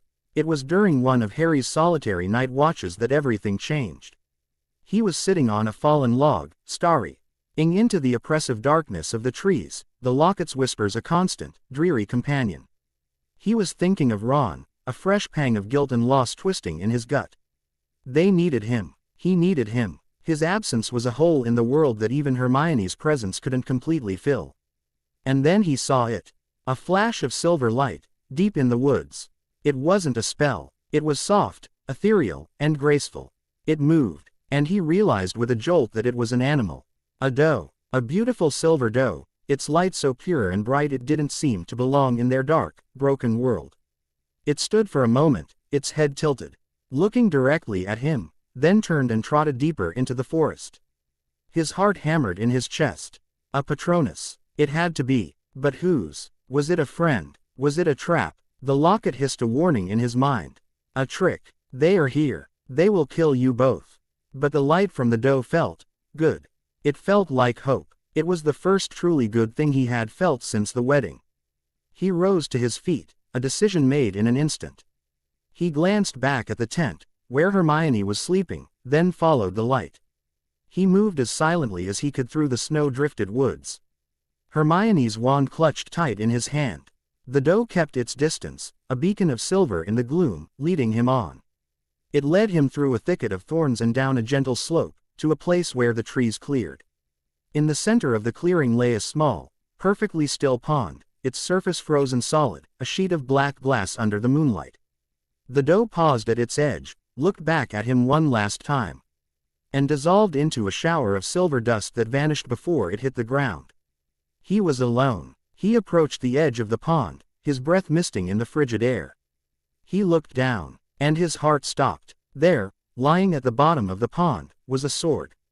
Its hilt was encrusted with egg-sized rubies, and it gleamed with a faint, silvery light of its own, a light that cut through the murky, frozen depths. It was the sword of Gryffindor. Disbelief warred with a wild, soaring elation. It was real. Dumbledore had found a way. Someone had sent the Patronus. Someone was helping them. But how to get it? He tried a summoning charm, but the sword didn't even twitch. Of course not, he thought wryly. It wouldn't be that easy. He would have to go in and get it. Like a true Gryffindor, he looked back in the direction of the tent. He should get Hermione. But she was injured, sleeping. This felt like his task, his test. He had to prove he wasn't useless. He could do this one thing. He stripped off his outer layers of clothing, shivering violently in the biting cold. The locket on his bare chest felt like a brand of ice. He took a deep breath, placed Hermione's wand carefully on his folded clothes, and smashed a hole in the ice with a heavy rock.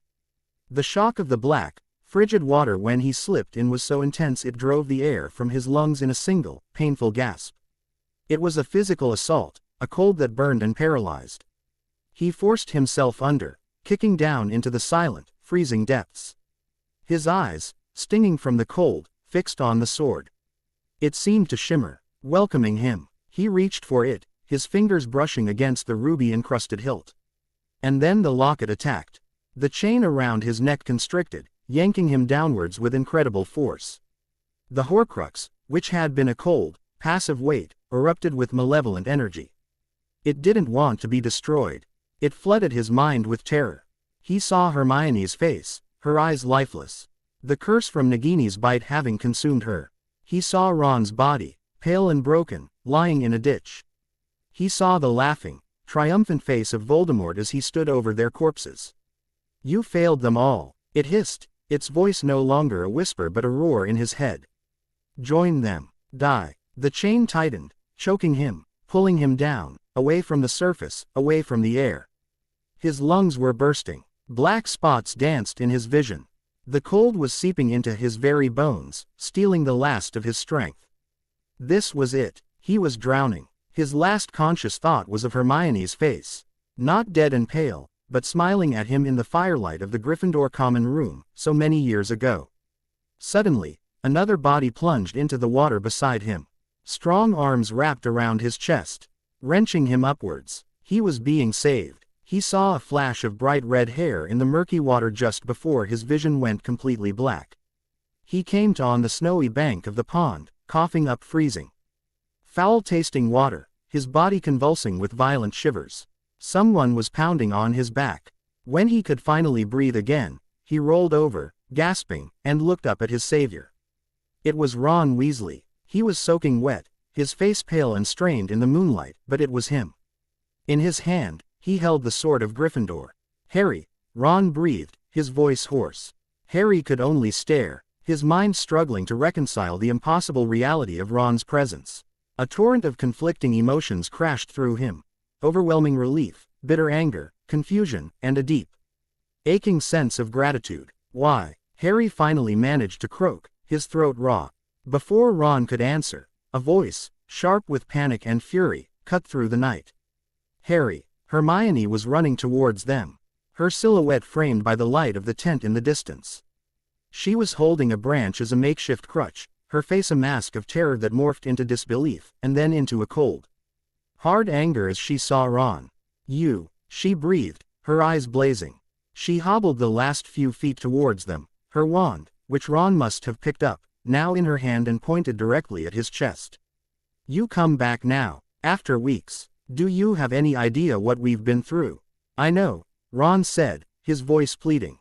He didn't raise the sword, just held it limply at his side. "Hermione, I'm sorry. I'm so sorry. Sorry," she scoffed, her voice breaking. "He almost died. I was asleep, injured, and he almost died. Where were you?" "I came back." Ron's voice cracked with a desperation of his own. "Almost as soon as I left. But I couldn't find you. I've been looking for weeks. And then tonight, the Deluminator." He fumbled in his pocket, pulling out the small silver device Dumbledore had left him. "I heard you. Your voice. It came out of this. You said his name, and I clicked it, and this little ball of light appeared. It floated right into my chest, and it led me here. It led me right to this spot. Right when he needed me." Hermione stared, her anger warring with her astonishment. Harry, still shivering on the ground, listened, the pieces clicking into place. Dumbledore had known. He had known Ron would leave, and he had given him a way back. The reunion was raw and painful. Back in the fragile warmth of the tent, huddled in dry clothes, the full force of Ire shared trauma and fractured friendship filled the small space. Hermione's anger slowly gave way to hurt, and Ron's desperate apologies were punctuated by the story of his lonely, miserable search for them. Forgiveness wasn't a single, clean moment. It was a messy, ongoing process, but as Ron finished his story, a fragile thread of their old bond began to knit itself back together. "There's one more thing," Harry said, his voice still hoarse. He pointed to the locket, which he had taken off and placed on a stool in the center of the tent. "It's your turn, Ron. You got the sword. You should be the one." Ron looked from the sword to the locket, his expression a mixture of fear and determination.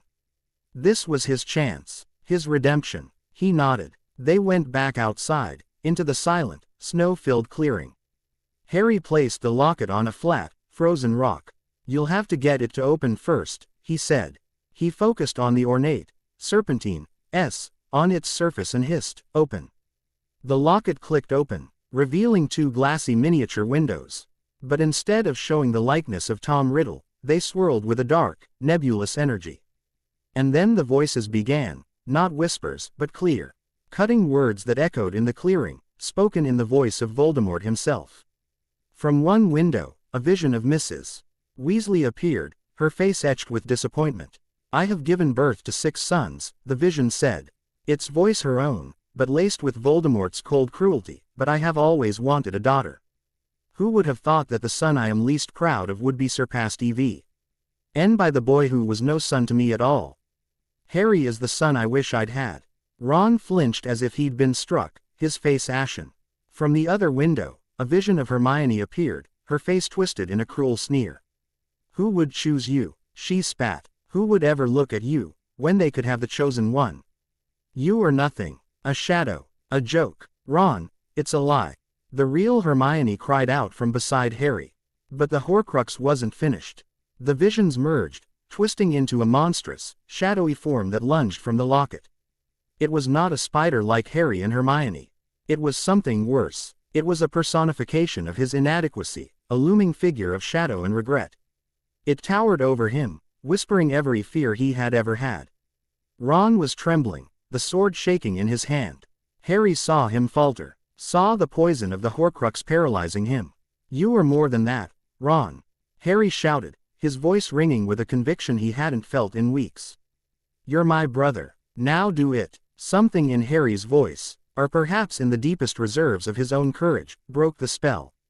With a great, ragged roar of fury and defiance, Ron raised the sword of Gryffindor high above his head and brought it down with all his strength. The blade pierced the locket with a sound like a human scream. The destruction was not an implosion of smoke and shadow. It was an explosion of reality itself. A shockwave of pure, untethered, chaotic energy erupted from the shattered Horcrux, blasting outwards in a perfect, silent circle. It hit them like a physical blow, sending them flying. The snow around the rock was instantly vaporized. Trees for 100 yards in every direction were flattened, their trunks snapped like twigs. And in the epicenter of the blast, for one horrifying, eternal second, the world tore open. The moonlit, winter sky vanished. In its place was the void. Starless, absolute black. But this time, they saw it. They saw the Sunderer. It was not a creature of flesh and bone, but a being of pure, negative existence, a hole in the fabric of space that was shaped like a consciousness. It was a shifting, formless entity of anti-light and silent hunger, and as it perceived them through the tear in their world, they felt its ancient, unimaginable mind touch theirs. They felt its desire, a desire not to kill or conquer, but to consume. To devour magic, light, life, and memory, and leave nothing behind but the perfect, silent emptiness from which it was born. The vision lasted no more than a second, but it burned itself into their minds forever. Then, a sound like a cosmic shutter snapping closed, the void was gone, and the normal night sky returned. They lay in a circle of absolute devastation, the air smelling of ozone and cold, dead magic.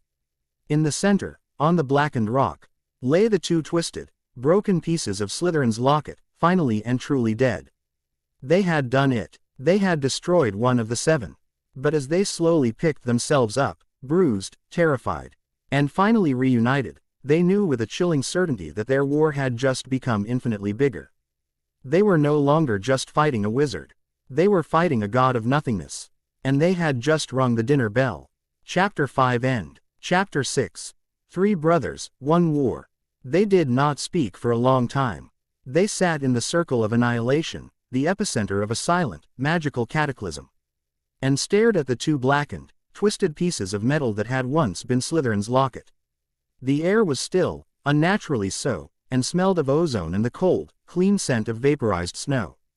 Beyond the perimeter of devastation, the forest was a dark, silent witness. It was Ron who finally broke the silence, his voice a raw, shaky whisper. What was that? What in the name of Merlin's saggy left? What was that thing we saw? Hermione, who had pulled her knees up to her chest, her arms wrapped tightly around them, answered without looking up. I don't know. It defies every known law of magical ontology. It wasn't a creature. It wasn't a spirit. It felt conceptual, like the absence of everything. A god of nothingness, Harry murmured, the phrase landing with the cold weight of truth. He was looking at the spot in the sky where the void had opened, as if he could still see the scar it had left behind. When I was in Nagini, when I saw through Voldemort's eyes, I felt it. In him. He's afraid of it. He's been feeding it, with every soul he splits, every piece of dark magic he uses. He's made himself a nest for it, and now he's not sure if He's the master of the nest or just the first meal. A horrifying understanding began to dawn on their faces. So every time we destroy a Horcrux, Ron started, his voice trailing off in dawning horror. We release a massive amount of soul energy, Hermione finished, her voice clinical, as if reciting from a textbook could somehow contain the terror. And it's drawn to it. Like a predator to blood in the water. We're ringing a dinner bell. The paradox of their situation was absolute and crushing. To defeat Voldemort, they had to destroy the Horcruxes. But destroying the Horcruxes was actively weakening the barrier between their world and that all-consuming hunger. They were caught between a tyrant and the abyss, with their every victory pushing them closer to an even greater defeat. So what do we do? Ron asked, looking between them. His face, though pale and shaken, was set with a new, hard-won resolve. The fear was there, but the defeatism was gone. We can't stop. We have to keep going. No, we can't stop. Harry agreed. He picked up the sword of Gryffindor, its weight feeling solid and reassuring in his hand. But we have to get smarter. We're not just fighting Voldemort's magic anymore. We're fighting something older, something that magic itself is afraid of. He thought back, his mind racing, searching for a pattern, a clue. That symbol, the one on the grave in Godric's Hollow. And Krum said Xenophilius Lovegood was wearing it at the wedding. He called it the sign of Grindelwald. Hermione's head snapped up, her eyes suddenly sharp and focused. Grindelwald, of course. She scrambled to her feet and hurried towards the tent.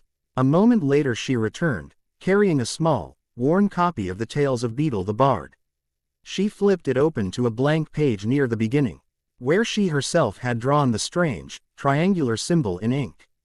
Dumbledore left me this book, she said, her voice quickening with thought. I thought it was for the story of the three brothers. To give us a clue about the Horcruxes. But what if it was for this? The symbol. What if Dumbledore wasn't just fighting Grindelwald because he was a dark wizard?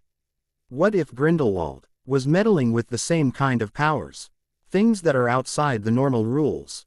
The theory hung in the air, audacious and terrifyingly plausible.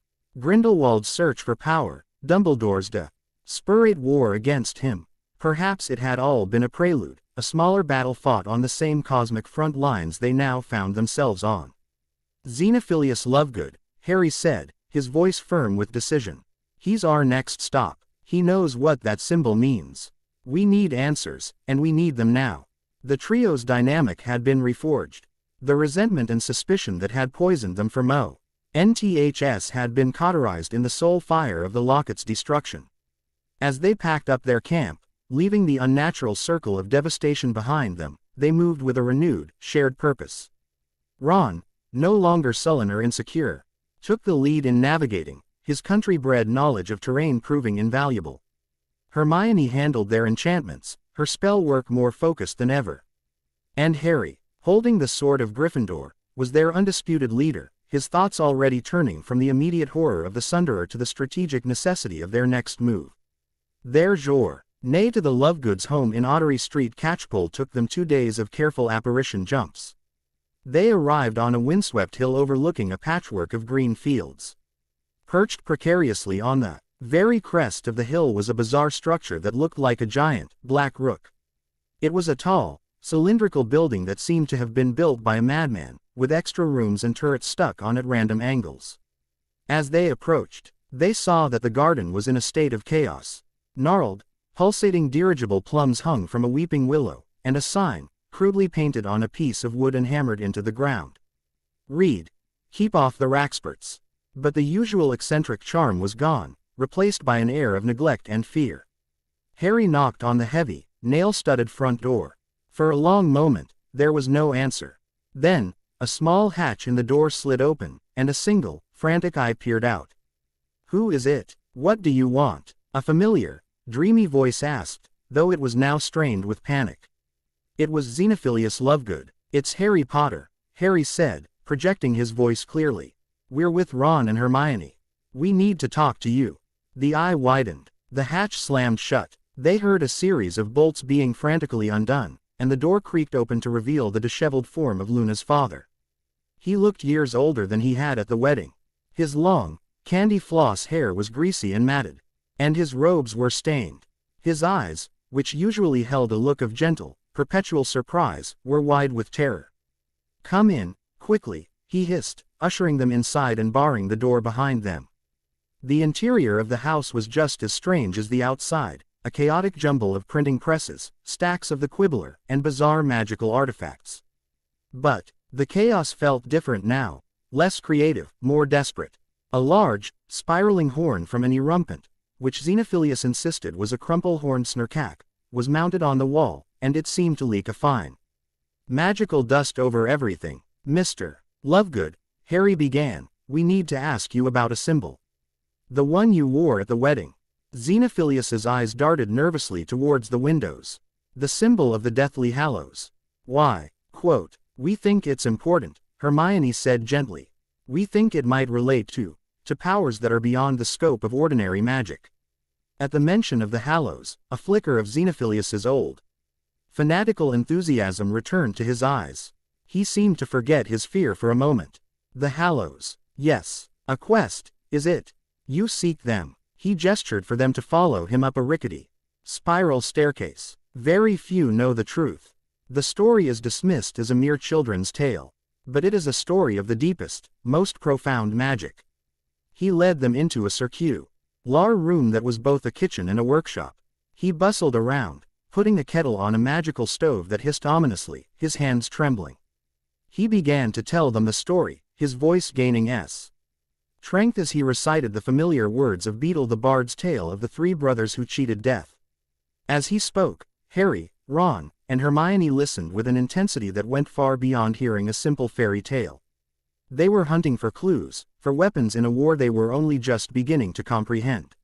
"And death gave the first brother the Elder Wand," Xenophilius said, his eyes gleaming.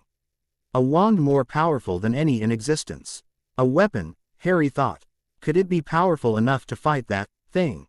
"To the second brother, he gave the Resurrection Stone," Xenophilius continued. "The power to recall others from death. Power over the soul," Hermione's expression seemed to say. "The Sunderer feeds on soul energy. Could the stone affect it? Or protect us?" "And to the third brother, death gave his own invisibility cloak," Xenophilius finished, his voice dropping to a reverent whisper. "A cloak that could hide its wearer from death himself."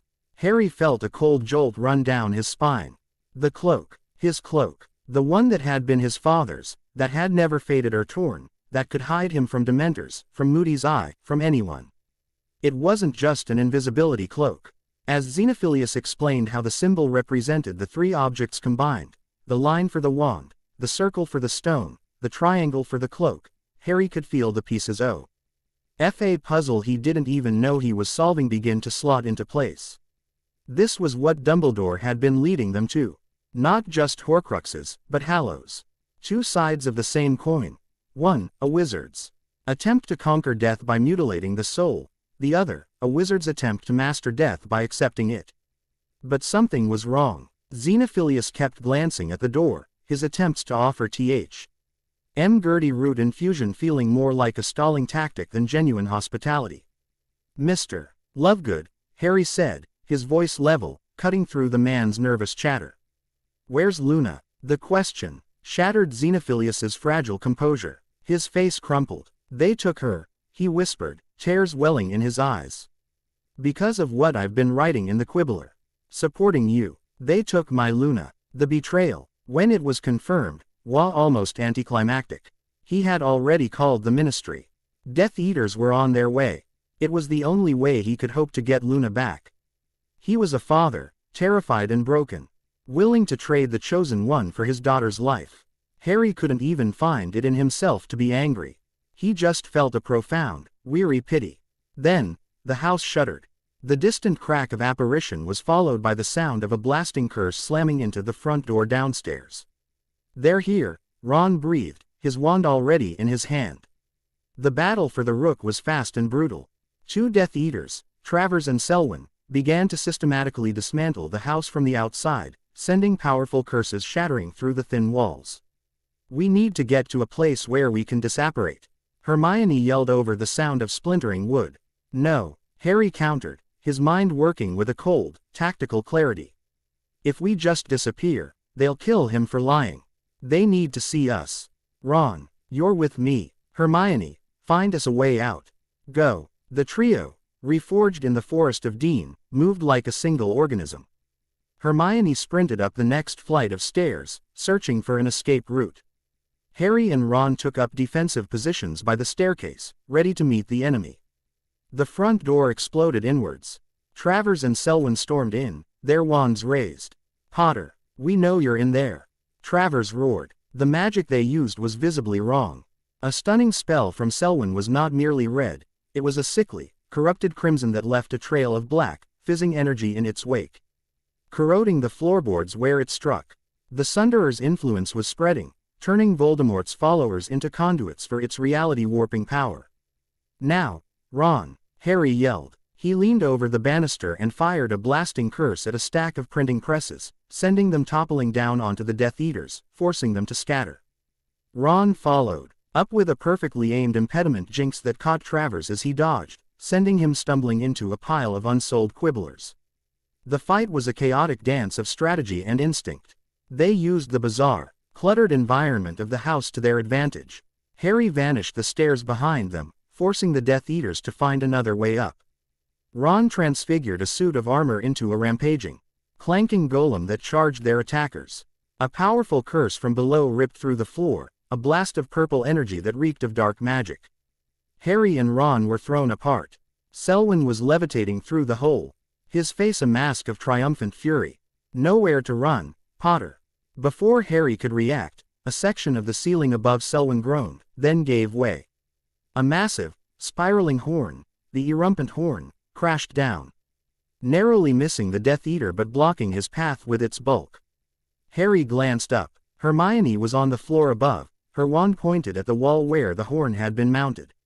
She gave him a grim nod. This way, she called. They scrambled up the next flight of stairs to the top floor bedroom, a small, circular room with large windows overlooking the countryside. Luna's room. The walls were painted with bright, cheerful pictures of their friends. It was a pocket of innocence in the heart of the chaos. The moral calculus of their situation was stark. Xenophilius was cowering downstairs, his fate sealed by their presence. They could not save him, not if they wanted to survive to continue the fight. The mission was paramount. Hermione, the floor, Harry commanded. Right in the middle, we're going out through the bottom. She understood instantly. As the Death Eaters began to blast their way through the door, she pointed her wand at the floorboards at their feet. Bombarda Maxima. The floor exploded downwards, creating a gaping hole through the center of the house. For a dizzying second, they could see all the way down to the ground floor. Where Travers and Selwyn were staring up in shock, their faces clearly visible. Harry made sure they saw him, saw his face, confirming Xenophilius's story. Hold on, he yelled. He grabbed Ron and Hermione, and together, the three of them jumped into the hole. They fell, the chaotic interior of the Rook rushing past them in a blur of color and debris. Mid-fall, with the Death Eater's curses sizzling past them, Hermione twisted her wand outstretched, and dissipated them. They landed in a heap in a quiet, frost-covered lane miles away, the adrenaline of the battle still coursing through their veins. They were safe. They had the information they needed. But they had been forced to leave a man to the mercy of the monsters who had taken his daughter. It was a necessary choice, a commander's choice. But the victory tasted of ash. The Hallows, Ron said, breathing heavily as he picked himself up. We have to find them. It's the only way. But how? Hermione asked, her face pale. They're just a story. They could be anywhere. They might not even be real. Harry stood up, his gaze distant. The feel of the invisibility cloak, folded safely in Hermione's bag, was a tangible presence in his mind. He looked at his two friends, the weight of his new knowledge settling upon him. One of them is real, he said, his voice quiet but filled with a strange, new certainty. I've had it since my first year at Hogwarts.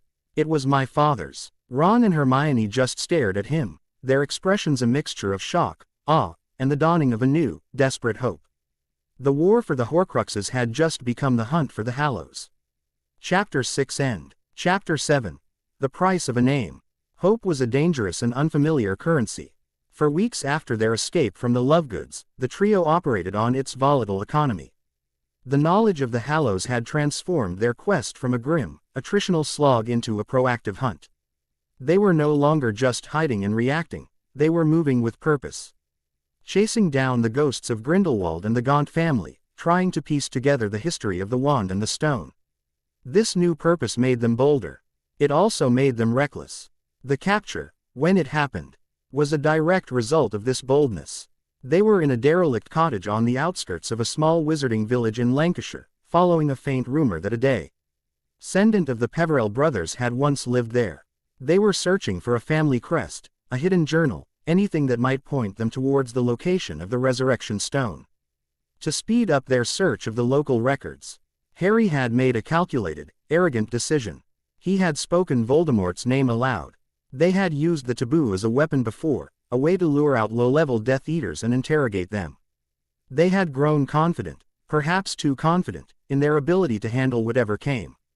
They were not prepared for Fenrir Greyback and his pack of snatchers. The taboo's magic descended like a suffocating net, and the world outside the cottage erupted with the cracks of a dozen apparitions. They were surrounded before they even had their wands fully raised. The fight was short and brutally one-sided. Harry, Ron, and Hermione fought back-to-back in the cramped, dusty living room, a whirlwind of stunning spells and shield charms. They were a cohesive unit, their movements economical and efficient, and they took down 3 of the snatchers in the first 10 seconds. But Greyback was not a common thug. He was a feral, terrifying force of nature, his spells as savage and unrestrained as his bloodlust. He shattered Hermione's shield with a single, explosive curse, and the sheer number of jinxes that followed overwhelmed them. Ron was hit with a full-body bind curse and fell like a statue. Harry was disarmed by a whip of black magic from Greyback himself, just as Hermione was tackled by 2 hulking snatchers from behind. It was over. As they were bound and dragged from the cottage, their faces ground into the dirt, Harry felt a cold, sickening dread. It was the dread of a commander who had overplayed his hand and led his soldiers into a trap. Greyback, his fetid breath hot on Harry's neck, found the sword of Gryffindor tucked into Harry's belt. Well, the werewolf rasped, his yellowed teeth glinting. Look what we have here. The Dark Lord will be very interested in this. And in you. He roughly pulled Harry's head up by the hair, his scarred face breaking into a triumphant leer. No mistaking that scar, even with the mud. We've caught him, boys. We've caught Harry Potter. The destination Greyback chose was not the Ministry, and it was not Azkaban. It was a place far worse, a place that existed in Harry's nightmares, Malfoy Manor. Ey were dragged through a pair of magnificent, wrought iron gates and up a long, gravel drive towards a sprawling, elegant mansion that seemed to radiate a palpable coldness. The air grew heavy with dark magic, a familiar, oppressive feeling that reminded Harry of the locket, but magnified 1,000 times over. This was the heart of the enemy's power in Britain. They were hauled into a vast, ornate drawing room, the opulence of which was grotesquely at odds with the terror it held. A glittering crystal chandelier hung from the high ceiling, its light reflecting in the polished dark wood floor. Peacocks roamed freely on the manicured lawns outside the tall windows. And standing before a great, carved marble mantelpiece were the Malfoys.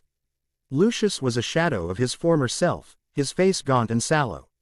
His aristocratic arrogance replaced by a twitchy, hunted fear. Narcissa stood beside him, her expression a mask of cold composure, but her eyes, darting from the captives to her husband, betrayed her terror. And between them stood Draco. He looked thin, his skin almost translucent, his pointed face etched with a constant, weary anxiety. He stared at the 3 of them, at Harry's mud-streaked and deliberately puffed-up face, a last-ditch effort by Hermione before she was overwhelmed, at Hermione's terrified expression, at Ron's bound form. His gray eyes were wide with a sickening mixture of fear and recognition. Well, Draco, Greyback snarled, shoving Harry forward so he stumbled and fell to his knees directly in front of his old-school nemesis. Is it him? Is it Potter? The room fell silent. The only sound was the frantic, labored breathing of the captives. This was the moment, the fulcrum on which their lives pivoted. If Draco said yes, their deaths were a certainty. Voldemort would be summoned. It would all be over. Draco stared down at Harry. His eyes flickered over the familiar messy black hair, the shape of his face beneath the swelling from a hastily applied stinging jinx, and lingered. For a fraction of a second, on the lightning bolt scar, still faintly visible through the grime. He knew. Of course he knew. Harry could see the certainty warring with sheer, abject terror in his eyes. I can't be sure, Draco said, his voice a hoarse, reedy whisper. He looked away, unable to meet Harry's gaze. It's not clear. The swelling. We can fix that, Greyback growled, raising his wand. Wait. Narcissa's voice was sharp, cutting through the tension. She glided forward, her eyes fixed on the sword of Gryffindor in Greyback's hand. How did you come by that sword? It was his, Greyback said, gesturing to Harry. Found it on him. Before the conversation could continue, a new voice, high and girlish and filled with a manic, chilling glee, echoed from the hallway. What is this? What's all the commotion? Bellatrix Lestrange swept into the room. She was thinner than Harry remembered, her dark, sunken eyes burning with a fanatical fire, but she moved with the same predatory grace. The air around her felt wrong. It was the same corrupting influence they had felt from the Death Eaters at the Lovegoods, but concentrated, pure. It was as if she were a walking conduit for the Sunderer's chaotic energy. Her madness was no longer just the product of a twisted mind, it felt cosmic, ancient, and utterly without limit. Her eyes fell on the captives, then on the sword. Her gleeful expression vanished, replaced by a mask of pure, homicidal fury. She moved so fast she was a blur, striking Greyback with a curse that sent him howling to the floor. Where did you get that? She shrieked, snatching the sword from his hand. Her gaze fell on Hermione. It was in my vault. At Gringotts. How did you get in my vault, you filthy little mudblood? She seized Hermione by the hair, dragging her into the center of the room. Ron roared in protest from his bonds, and Bellatrix silenced him with a flick of her wand. Take the boys to the cellar. She screamed at Lucius. I'm going to have a little conversation with this one. Girl to girl. The last thing Harry saw as he and Ron were dragged from the room was Hermione's terrified face, and the look of insane, ecstatic cruelty on the face of Bellatrix Lestrange as she drew a thin, curved silver knife from her robes. The cellar was cold, damp, and utterly black. Lucius had thrown them down the steps with a contemptuous shove and slammed the heavy wooden door, the sound of a thick bolt sliding into place echoing in the darkness. They were trapped, and then the screaming started. It was a sound that would haunt Harry for the rest of his life. It was not a scream of fear, but of pure, unadulterated agony. It was Hermione's voice, ripped from her throat, raw and broken. It echoed through the stone floorboards. A sound of such profound suffering that it seemed to vibrate in Harry's very bones.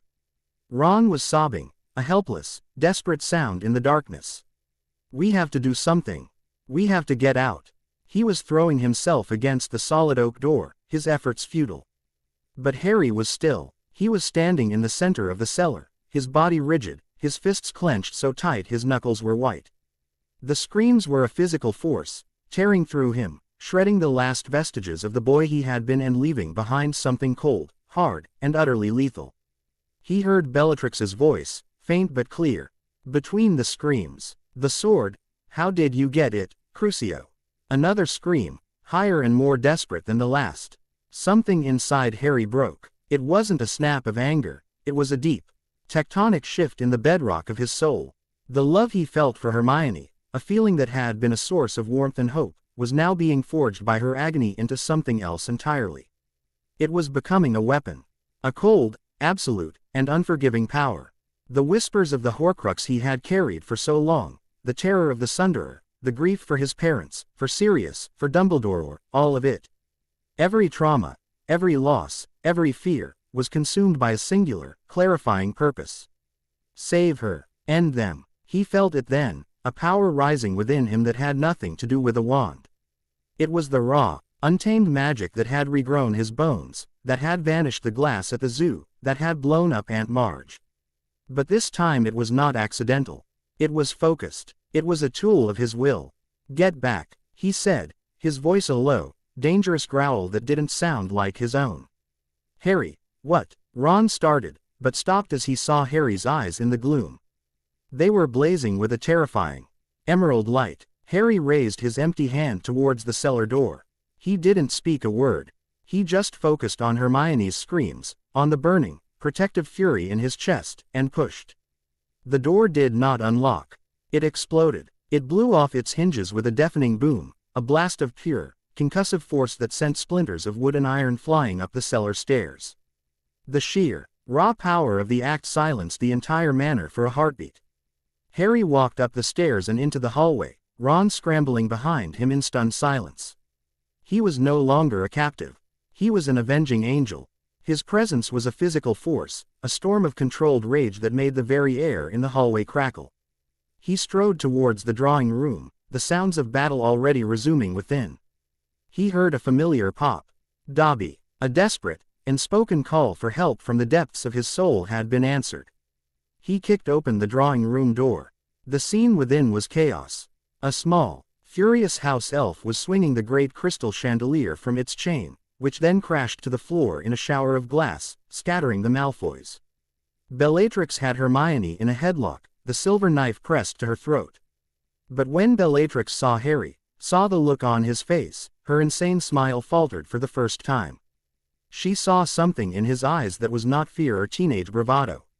She saw an equal. She saw a predator. "Drop your wands," she hissed, pressing the knife harder against Hermione's skin, drawing a thin line of blood. "Drop them, or I'll slit her throat." Harry didn't even look at her. His eyes were on Draco, who was standing near the fireplace, his wand held limply in his hand. Harry's disarmed wand was on a nearby table. "Draco," Harry said, his voice terrifyingly calm. "Your wand. Throw it to me." It wasn't a request. It was a command. Draco, his face ashen, looked from Harry's burning eyes to his aunt's murderous face. He was paralyzed. "He's bluffing," Bellatrix shrieked. "He wouldn't dare." But Ron wasn't bluffing. He lunged, tackling Narcissa and sending them both to the floor. In that split second of distraction, Harry's magic lashed out again. The wand on the table, his own phoenix feather wand, flew into his hand as if summoned by a magnet. At the same moment, Draco's wand shot from his nerveless fingers and into Harry's other hand. He now held two wands. The power that coursed through him was immense. "Stupefy," he roared, not at Bellatrix, but at Lucius, who was raising his wand. The spell was not red, it was a blinding, concussive white. It hit Lucius with the force of a cannonball, throwing him across the room where he lay, unmoving. Bellatrix screamed in rage and threw Hermione from her arm slashing out with the knife. At the same time, she fired a jet of green light from her wand. Harry moved. He shoved Hermione behind him with one arm while batting the killing curse aside with a flick of Draco's wand, the spell exploding against the wall.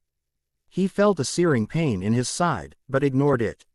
He was a shield. He was a sword. "Dobby, get Ron and Hermione out of here.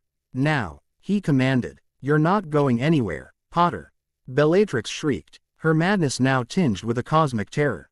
The air around her seemed to shimmer, the Sunderer's influence twisting her into something barely human. She fired a volley of curses, black and purple and green, that tore up the floor around him. But Harry was her equal in the storm. He met every curse with one of his own, his two wands moving in a blur, a whirlwind of defensive shields and offensive blasts. He was driving her back, his focused fury overwhelming her chaotic madness. Dobby grabbed Ron and a weeping, bleeding Hermione. With a final, desperate look at Harry, the house elf turned on the spot. As they vanished, Bellatrix let out a final, frustrated scream. She knew she was beaten.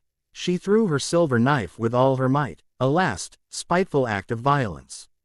It spun through the air, a silver blur aimed not at Harry, but at the space where his friends had just been.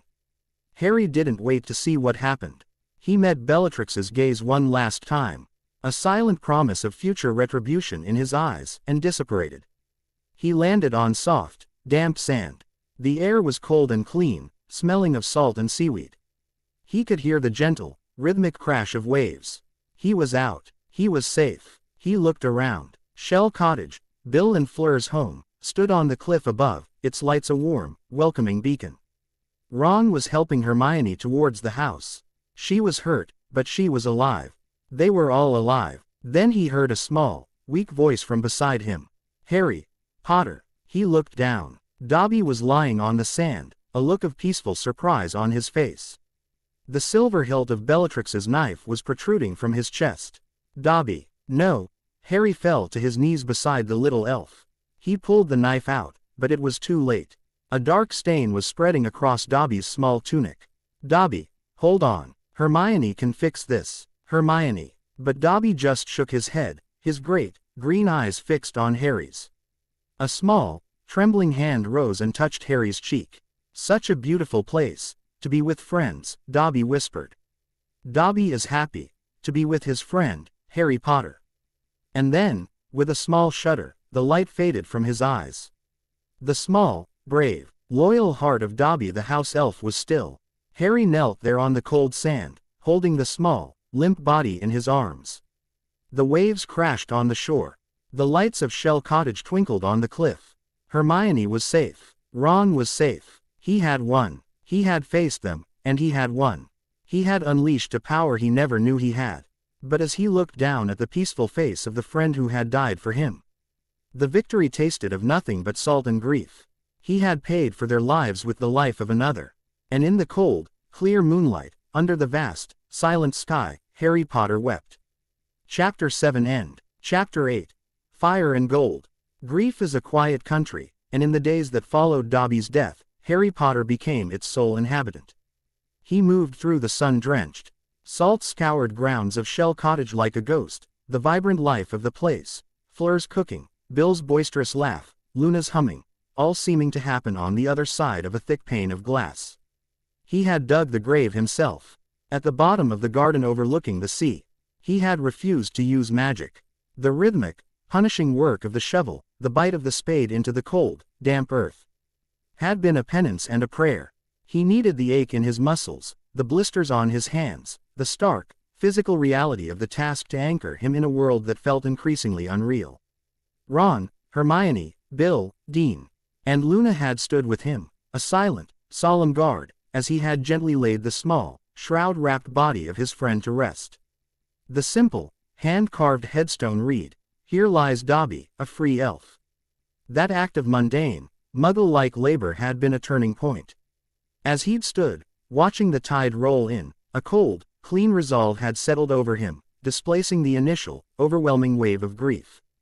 Dobby's sacrifice, his unwavering loyalty, could not be for nothing. It was a debt that could only be repaid in victory. The time for hiding, for reacting, for mourning, was over. The time for war had come. He found his new purpose in the two wands he now possessed. His own, the familiar holly and phoenix feather, felt like a part of his arm once more. But Draco's hawthorn wand was a new and potent weapon. It answered his call with an eagerness that was almost unnerving. He sought out the other resident of Shell Cottage, the one who had also been freed from the horrors of the Malfoys' cellar. Garrick Ollivander was frail, a pale shadow of the master wandmaker Harry remembered, but his pale eyes still held their uncanny, knowing intelligence. He listened intent. Why as Harry described the events in the drawing room, his long, skeletal fingers tracing the scorch marks on Draco's wand. A wand's allegiance is not a simple thing, Ollivander whispered, his voice dry and rustling like old parchment. It is not about ownership, but about conquest. You overpowered the boy, Draco Malfoy. You took his wand from him by force, in his own home. Its allegiance, therefore, is now to you. And it is a powerful allegiance, one in a moment of great passion and fury.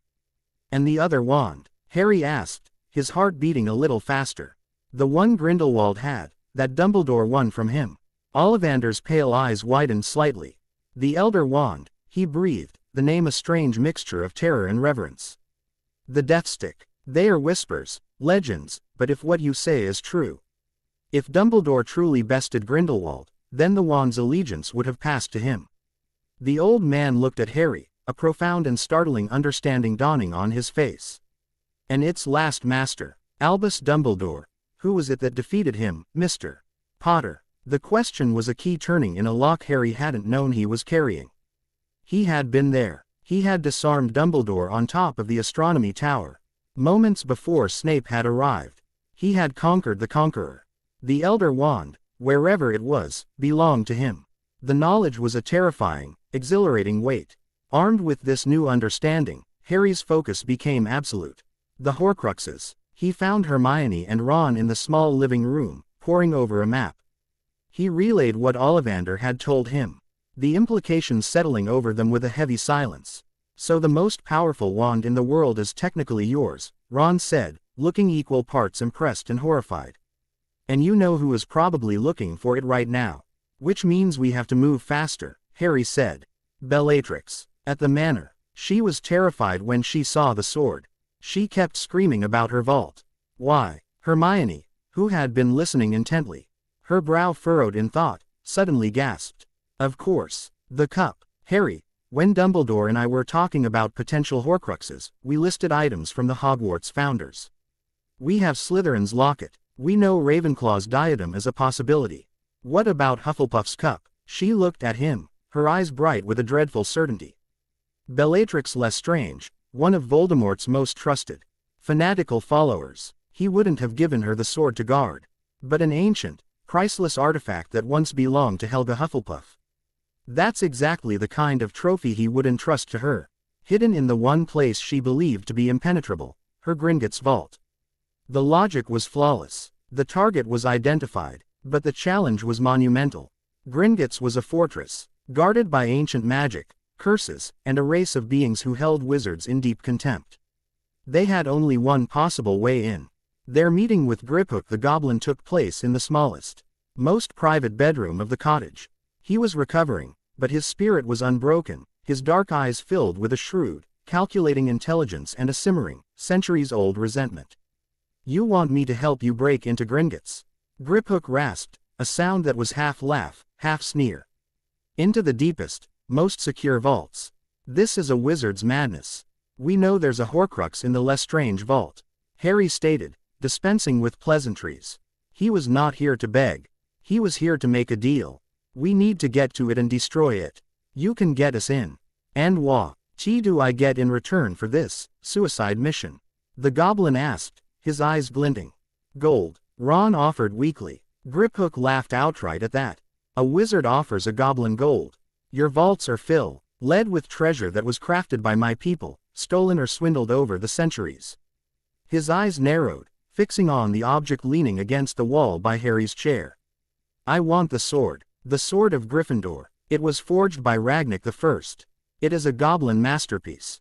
It belongs to us. Harry looked at the ruby-hilted blade. It was the only weapon they had that was proven to be capable of destroying Horcruxes.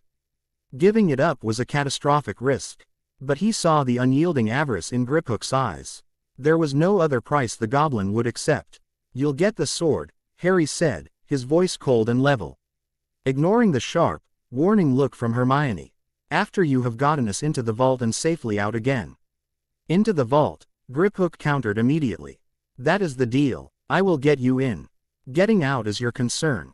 It was a trap, a clear, undisguised betrayal waiting to happen. But it was their only way forward. Harry met the goblin's dark, challenging gaze. Fine, he said, we have a deal. The weeks of planning were a masterclass in clandestine operations. Hermione, with her boundless intellect, brewed the polyjuice potion and researched the complex security arrangements of the Wizarding Bank. Ron, using the observational skills he'd honed during their months on the run, helped them develop the mannerisms and speech patterns of pure-blood fanatics. And Harry, as the strategist, wove their preparations together, all the while managing the tense, distrustful relationship with Griphook. He knew the goblin would betray them. The entire plan was built around the certainty of that betrayal. The day of the heist arrived, gray and overcast. Hermione, disguised as Bellatrix Lestrange, was a terrifyingly convincing sight, her every movement radiating a haughty, unstable madness. Ron was a fictional, bearded Death Eater named Dragomir Despard, and Harry, sharing the invisibility cloak with Griphook, was their unseen guide. The journey through Diagon Alley and into the grand marble hall of Gringotts was a high-wire act of sheer nerve. Hermione's impersonation of Bellatrix was flawless, her imperious demands and thinly veiled threats cowing the goblin tellers. But as they were led towards the carts that would take them to the deep vaults, Harry felt a change in the air. It was a familiar, creeping wrongness. The magic of Gringotts, ancient and powerful, felt tainted. A subtle corruption that grew stronger the deeper they went. This was the Sunderer's influence, seeping from the Horcrux below, a psychic stain spreading through the very foundations of the bank. The cart ride was a dizzying, terrifying plunge into the earth's core. The air grew colder, and faint whispers seemed to echo from the stone walls around them, promises of despair and oblivion. When they passed the thief's downfall, the magical waterfall that washed away all enchantments, their disguises melted away, revealing them for who they were. The goblin driving their cart shrieked in alarm. But Hermione was faster, hitting him with a stunningly precise confundus charm. They were deep now, in the oldest part of the bank. They disembarked before a passage guarded by a great, half-blind dragon. It was a terrifying beast, its scales scarred and pale from its long confinement, but as it roared, blasting a jet of fire towards them, Harry sensed something beyond its rage.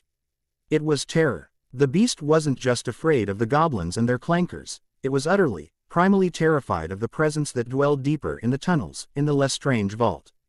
Griphook led them past the dragon into the vault door. He placed his hand upon it, and the wood and iron melted away like smoke, revealing the cavernous space within. And then they saw the trap. The vault was filled to the ceiling with gold goblets, jewels, and armor. And the instant Griphook stepped inside and picked up a single chalice, it multiplied, and a wave of searing heat rolled out of the vault. The Gemino and Flagranti curses. Everything they touched would multiply and burn them. But there was another layer to the vault's defense. The moment Harry's eyes fell upon the vast pile of treasure, he felt the Sunderer's influence directly. It was a psychic assault, a wave of pure nihilism that threatened to overwhelm his senses. The air shimmered, and for a second, he saw the Starl's void superimposed over the glittering gold, felt the consuming hunger reaching for his mind. "The cup is up there," Hermione shouted over the roar of the multiplying gold, pointing towards a high shelf. "The real one." They fought their way through the rising tide of burning treasure, the heat scorching their clothes, the psychic pressure making them feel dizzy and sick. Harry used the sword, the one object that would not be affected, to hook the small, two-handled golden cup from its perch. He had it. He tossed it to Hermione, who caught it in the folds of the invisibility cloak to protect her hands. "Griphook, the sword," he yelled, holding it out. The goblin's eyes gleamed with triumph. He snatched the sword from Harry's hand. "I said I would get you in," he sneered. "I said nothing about getting you out." And he was gone, vanishing into the crowd of armed goblins that had appeared at the vault's entrance, the door melting back into place behind them. They were trapped. The treasure was still multiplying. The heat becoming unbearable. Goblins were shouting from outside, preparing to attack. There was no way out. Except one. A desperate, insane idea flared in Harry's mind. An idea born of pure Gryffindor recklessness. He looked from the rising tide of gold to the roars of the goblins, and then he looked back towards the passage they had come from. Towards the dragon. "Hermione, Ron, get on my back," he ordered, his voice ringing with absolute authority. "Trust me." Without questioning, they did as he said. Harry, with his two friends clinging to his back, pointed his Draco's wand, at the chains holding the terrified dragon. "Relacto," he roared. The spell, supercharged with his desperation, shot from the hawthorn wand and struck the iron collars around the dragon's neck. The metal glowed white-hot and then burst apart. The dragon was free. It let out a roar, not of fury, but of pure, unadulterated relief. It turned its massive head and saw them, the three tiny humans who had freed it. "Now," Harry yelled. He ran, leapt, and scrambled onto the beast's broad, scaly back, pulling Ron and Hermione up with him. The dragon, sensing its chance for freedom, charged. It smashed through the ranks of screaming goblins, its great claws tearing through the marble floor. It galloped down the corridor, its destination clear. Up, it crashed through the banking hall. Wizards and goblins scattering before it like insects. It didn't pause. With a final, titanic roar, it smashed upwards, through the magnificent domed ceiling of Gringotts, erupting into the grey, raw, inky skies of London in a shower of marble and gold. They were flying, soaring over the city on the back of a dragon, the wind whipping at their faces, the cup a cold, dead weight in Hermione's bag. Below them, Diagon Alley was in chaos. They had done the impossible. They had broken into Gringotts, and they had escaped. They flew for hours, the dragon taking them north, away from the city. Finally, its strength failing, it began a slow descent towards a large, deep lake nestled between a series of green hills. With a final, exhausted sigh, it crashed into the water. The trio leapt from its back just before it went under. Swimming the last few yards to the muddy shore, they collapsed on the bank, shivering, soaked, and bruised, but deliriously, miraculously alive. Hermione pulled the Horcrux from her bag. Hufflepuff's cup lay on the wet grass between them, a small, unassuming object that had cost them so much. They had it, but as Harry looked from the cup to the empty scabbard at his belt, the elation of their escape began to fade. They had another piece of Voldemort's soul, but they had given away the one weapon they knew for certain could destroy it. Their victory was real, but it had left them more vulnerable than ever before. Chapter 8 End. Chapter 9. The Last Bastion. The victory at Gringotts was a hollow, ringing thing. They had the cup, but in the cold, clear light of the morning after, huddled in the borrowed warmth of Shell Cottage, the reality of their situation was stark. They possessed two pieces of Voldemort's soul, and had no conceivable way to destroy either of them. The sword of Gryffindor was gone, a bitter price paid for a temporary advantage. It was the scar that gave them their direction. In the days following their escape, the connection to Voldemort's mind, which had been a dull, intermittent ache, sharpened into a searing, constant agony. Voldemort knew. He knew about the cup. The rage that poured through the link was a white-hot torrent of pure, undiluted fury. So potent that Harry would collapse, clutching his head, the world dissolving into a red haze of someone else's madness. But through the rage, Harry saw flashes of memory, of intent. He saw Voldemort, his face a mask of serpentine fury, striding through the dark, damp cave by the sea. He saw him recoil in horror from the empty basin where the locket had once lain. He saw him flying towards a ruined shack in a tangle of overgrown woodland, the Gaunt Shack. And then, with a dawning, sickening certainty, Harry saw where he would go next. The one place he had always considered his first, true home. The one place he believed to be utterly his. Hogwarts. Harry came to, gasping on the floor of the cottage's living room, Hermione and Ron kneeling over him, their faces pale with concern. He knows, Harry panted, the phantom agony still throbbing behind his eyes. He knows about the locket and the cup. He's checking on the others. He thinks the last one is safe.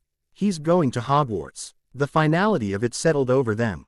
There was no more searching, no more guessing. The final battleground had been chosen. We have no way to destroy them, Harry, Hermione said, her voice tight with desperation. She gestured to the small, golden cup that now sat on the mantelpiece, radiating a faint, almost imperceptible cold.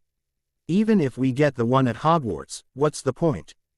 Because it's the only move we have left, Harry said, pulling himself into a sitting position. He felt a strange, cold calm descend over him. The time for fear was past. We get to the castle, we find the Horcrux, and we figure out the rest when we get there. We end this, now. Their final journey began with a leap of faith into the suffocating darkness of apparition. They aimed for Hogsmeade, the only viable entry point to the castle. They landed in the middle of the main street with a loud crack, and the world immediately erupted. A horrifying, caterwauling alarm shrieked through the village, and the street was instantly flooded with dark figures, Death Eaters pouring out of the 3 broomsticks in the Hog's Head. A dozen curses shot towards them. They scattered, diving behind a snow-drifted horse trough, firing back blindly. They were pinned down, outnumbered, their desperate final charge about to end in a squalid village street. "This way, Potter, in here," a rough, familiar voice barked. The door to the Hog's Head pub was flung open, revealing the tall, grim, and unkempt form of Aberforth Dumbledore. He fired a single, devastatingly powerful spell that sent a trio of Death Eaters flying. Then gestured impatiently with his wand. They didn't hesitate. They scrambled inside, and Aberforth slammed the heavy oak door, plunging the bar into a gloomy, goat-scented twilight. He led them, not into the pub proper, but up a rickety staircase to a small, cluttered sitting room. The sounds of the Death Eaters searching the street outside were a muffled, menacing pulse. "You bloody fools," Aberforth grumbled. His piercing blue eyes, so like his brother's, fixing Harry with a look of profound disapproval. Walked right into it. The whole village is on lockdown. Curfew and a caterwauling charm active day and night. Quote, "We had to get to the school," Harry said, his respect for the man warring with his impatience. "We don't have time." "Time," Aberforth scoffed. "It's all my brother ever talked about. Grand plans. The greater good. Look where it got him. Look where it got my sister." His gaze drifted to a large, oil-painted portrait of a young girl with long, blonde hair and a gentle, vacant expression. Ariana. The cautionary tale, the source of the Dumbledore family's greatest tragedy. "The greater good," Aberforth repeated, his voice thick with a century of bitterness. "Don't you go chasing the same fantasies, boy. Power like the Hallows, it destroys everyone it touches. Albus was a fool to ever believe he could master it." "I'm not trying to master it," Harry said, his voice level. "I'm trying to survive." The argument was cut short by a movement from the portrait of Ariana. The painted girl smiled a sweet, sad smile, then turned and walked away, disappearing down a long, painted tunnel. A moment later, the real portrait swung open, revealing a dark, hidden passageway. And emerging from it, looking battered and bruised but fiercely alive, was Neville Longbottom. His face was cut and swollen, but his eyes lit up with a look of pure, unadulterated joy when he saw them. "Harry, I knew you'd come. I knew it." The reunion in the room of requirement was a tidal wave of emotion. Neville led them through the tunnel, which emerged behind a false wall in a vast, cavernous version of the room, filled with hammocks, training dummies, and the exhausted, hopeful faces of the Dumbledore's army. They erupted into a cheer that shook the very foundations of the magical space when Harry, Ron, and Hermione emerged. He was mobbed. Seamus Finnegan, Dean Thomas, the Potter twins, Ginny Weasley. Her face a mixture of relief and fierce pride, and Luna Lovegood, who simply beamed at him and said, "I told them you'd come."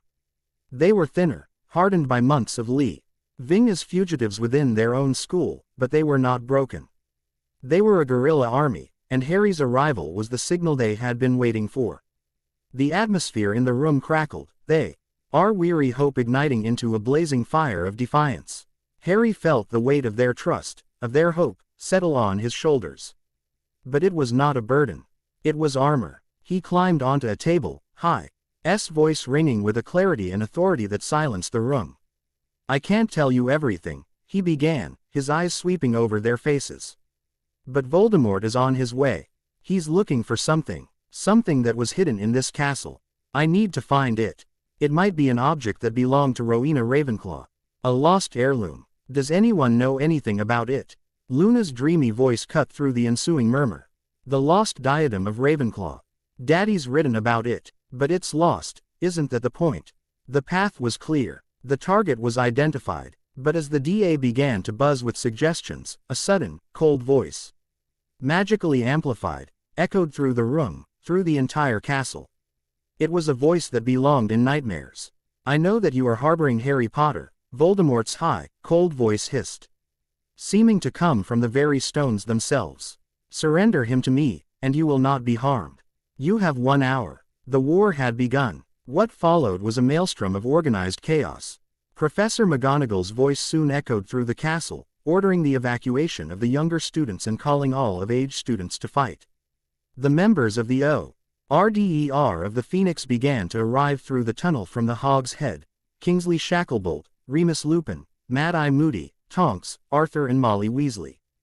Hogwarts was transforming into a fortress, a last bastion against the encroaching darkness. In the midst of the preparations, Harry's purpose was a blade of ice. He was not just a symbol, he was a general. While McGonagall and Kingsley directed the castle's large-scale defenses, enchanting the statues and reinforcing the ancient wards, Harry commanded the DA, his orders sharp and precise. "Neville, take a group to the battlements. Use your knowledge of herbology. We need defensive plants, anything that will slow them down. Ginny, Luna, with me. We need to find someone who knew Ravenclaw. A ghost." The battle for Hogwarts started with a ground-shaking boom as Voldemort's army of Death Eaters, giants, and Acromantulas slammed against the castle's outer defenses. Jets of green and red light illuminated the night sky, a deadly, beautiful firework display. While the first volleys were being fired, Harry, guided by Luna, found the Grey Lady, the ghost of Helena Ravenclaw, drifting through a deserted corridor. She was ethereal and sorrowful, but under Harry's direct, desperate questioning, she finally confessed the truth. She had stolen her mother's diadem, and had hidden it in the hollow of a tree in an Albanian forest. But he also revealed that Tom Riddle had charmed the story from her decades ago. He defiled it, the ghost whispered, her form shimmering with grief. He used it for his dark magic. He hid it in the one place he believed was his own. The place where all things are hidden. The Room of Requirement. As this realization dawned, Ron and Hermione found him, their faces flushed with excitement. The Chamber of Secrets. Ron said, breathless. Hermione's idea. It's crawling with them. He held up a dripping, curved, yellowed fang. A basilisk fang. There are hundreds down there. Hermione added, it's the only way, Harry. We can destroy the cup. Harry's mind raced. He had the location of the final Horcrux. They had the means to destroy two of them. He handed Hermione Hufflepuff's cup. Go. Do it. Be safe. He watched them run off. A perfect, seamless unit of bravery and brilliance, before he turned his own attention to the Room of Requirement. He entered the version of the room that was a vast, cathedral-sized storeroom for millennia of lost and hidden objects. And there, perched atop a dusty bust of a warlock, he saw it. A delicate, silver diadem, inlaid with a single, sapphire blue stone. He had just retrieved it when he was ambushed. Draco, Crabbe, and Goyle emerged from behind a mountain of broken furniture. Give me that, Potter. Draco demanded, but his voice trembled, his wand arm unsteady. The confrontation was short and violent. It ended when Crabbe, his face a mask of idiotic fury, unleashed a spell of terrifying power. Fiendfire, he bellowed. But this was not normal fiendfire. As the cursed, living flames erupted from his wand, they were a horrifying, corrupted black, shot through with veins of violet energy. It was the Sunderer's influence, made manifest. The fire did not just burn, it consumed. It devoured the magic of the objects it touched, growing larger, more monstrous, more sentient with every priceless artifact it annihilated. The beasts of flame, great, fiery chimeras and dragons, roared with a sound that was not just fire, but cosmic, nihilistic rage. They fled, the three of them, Draco and Goyle's enmity forgotten in the face of the magical apocalypse Crabbe had unleashed. They scrambled up a teetering tower of junk, the all-consuming black fire nipping at their heels. Crabbe, unable to control what he had started, was consumed by his own spell, his screams abruptly silenced. Harry, seeing Draco and Goyle trapped, made a split-second decision. He swooped down on a spare broomstick, pulling Draco onto the back, while Ron and Hermione, who had just returned, rescued Goyle. They burst from the Room of Requirement just as the hidden door vanished, trapping the cursed fire within. They collapsed in the corridor outside, coughing, covered in soot. In Harry's hand, miraculously, was the diadem. Hermione held up the punctured, smoking ruin of Hufflepuff's cup. And in that moment, as two Horcruxes were brought together in the midst of the raging battle, a wave of profound psychic cold emanated from the diadem. Hermione didn't hesitate. She stabbed the basilisk fang into the center of the ancient artifact. The diadem did not scream like the locket. It let out a single, high-pitched, harmonic note that vibrated in their very souls. And then the final defense of the Horcrux, the anchor of the Sunderer's power within the castle, broke. A wave of pure, tangible energy erupted from the shattered diadem. It was not a physical blast, but a psychic one. A wave of anti-magic, of pure, distilled rage and despair. It washed through the corridor, through the entire castle. Throughout the battlefield, spells began to fail. A student's shield charm dissolved into a puddle of black sludge. A Death Eater's killing curse fizzled into green sparks a foot from his wand. The great, enchanted statues guarding the entrance hall crumbled into dust. The very wards of Hogwarts, the ancient magic that had protected it for 1,000 years, flickered and died. The psychic wave slammed into every combatant, friend and foe alike. It stripped away strategy, discipline, and fear, leaving only a raw, primal fury. The battle for Hogwarts devolved in an instant from a magical conflict into a savage, brutal brawl. Wizards and witches began to abandon complex spells for crude, powerful blasts, or simply for their bare hands. And into this maelstrom of chaos, As the castle's last defenses fell, he came. Voldemort appeared in the center of the Great Hall, not with a crack of apparition, but as if the shadows themselves had coalesced to form him. He was changed. His skin was no longer just pale, it was a horrifying, translucent white, and beneath it, a network of black veins pulsed with a sickening, dark light. His red eyes, usually burning with contained fury, were now pits of starless, cosmic blackness. He was radiating power on a scale Harry had never imagined, a wild, untamed, ragged energy that crackled in the air around him. He was a king wearing a crown of fire. But his body was struggling to contain the inferno. He was no longer just Tom Riddle. He was a vessel, a puppet king for the god of nothingness, and he had come to claim his shattered, chaotic kingdom. The last bastion had fallen. The true enemy was here. Chapter 9 End. Chapter 10. King, God, and Ghost. The Great Hall was a maelstrom of chaos given form. Under the flickering, dying light of the enchanted ceiling, the Battle of Hogwarts had devolved into a savage, desperate scrum. The Sunderer's influence, unleashed by the Diadem's destruction, had poisoned the very magic in the air, turning disciplined duelists into brawling berserkers. Spells fizzled, shields curdled, and the air was thick with the scent of ozone and blood. And in the center of it all, a vortex of calm, cold power, stood Voldemort. He did not seem to be a part of the chaos, he was its architect, its epicenter. The black, corrupted veins pulsed beneath his translucent skin, and his eyes were voids of hungry darkness. He watched the savagery with a distant, almost curious expression, like a scientist observing a chemical reaction he had started but no longer fully understood. He was searching for someone. For Harry. But Harry, Ron, and Hermione were moving through the shadows at the edge of the hall, their movements cloaked by the pandemonium. They watched as Voldemort raised his wand, not at a combatant, but at the serpentine form of Nagini, who slithered within a protective, shimmering cage of magic at his feet. The final Horcrux. Before Harry could form a plan, Voldemort turned his attention to a figure crumpled near the teacher's table. Severus Snape. He was bleeding from a dozen minor wounds, his face pale but his expression an unreadable mask of defiance.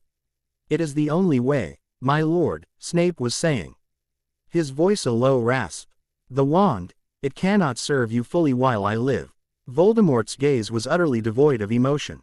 The Sunderer's influence had stripped him of all but his primary, driving obsessions. "You have been a good and faithful servant, Severus," he said, his high, cold voice cutting through the din. "But the Elder Wand, it craves a true master. And its last master was killed by you. Its allegiance must therefore pass to me." Snape opened his mouth to protest, to finally reveal the truth, but it was too late. With a lazy, almost casual flick of the U-wand, Voldemort slashed it across Snape's throat. A perfect, bloodless cut appeared, and Snape collapsed, a gout of dark memories pouring from the wound along with his lifeblood.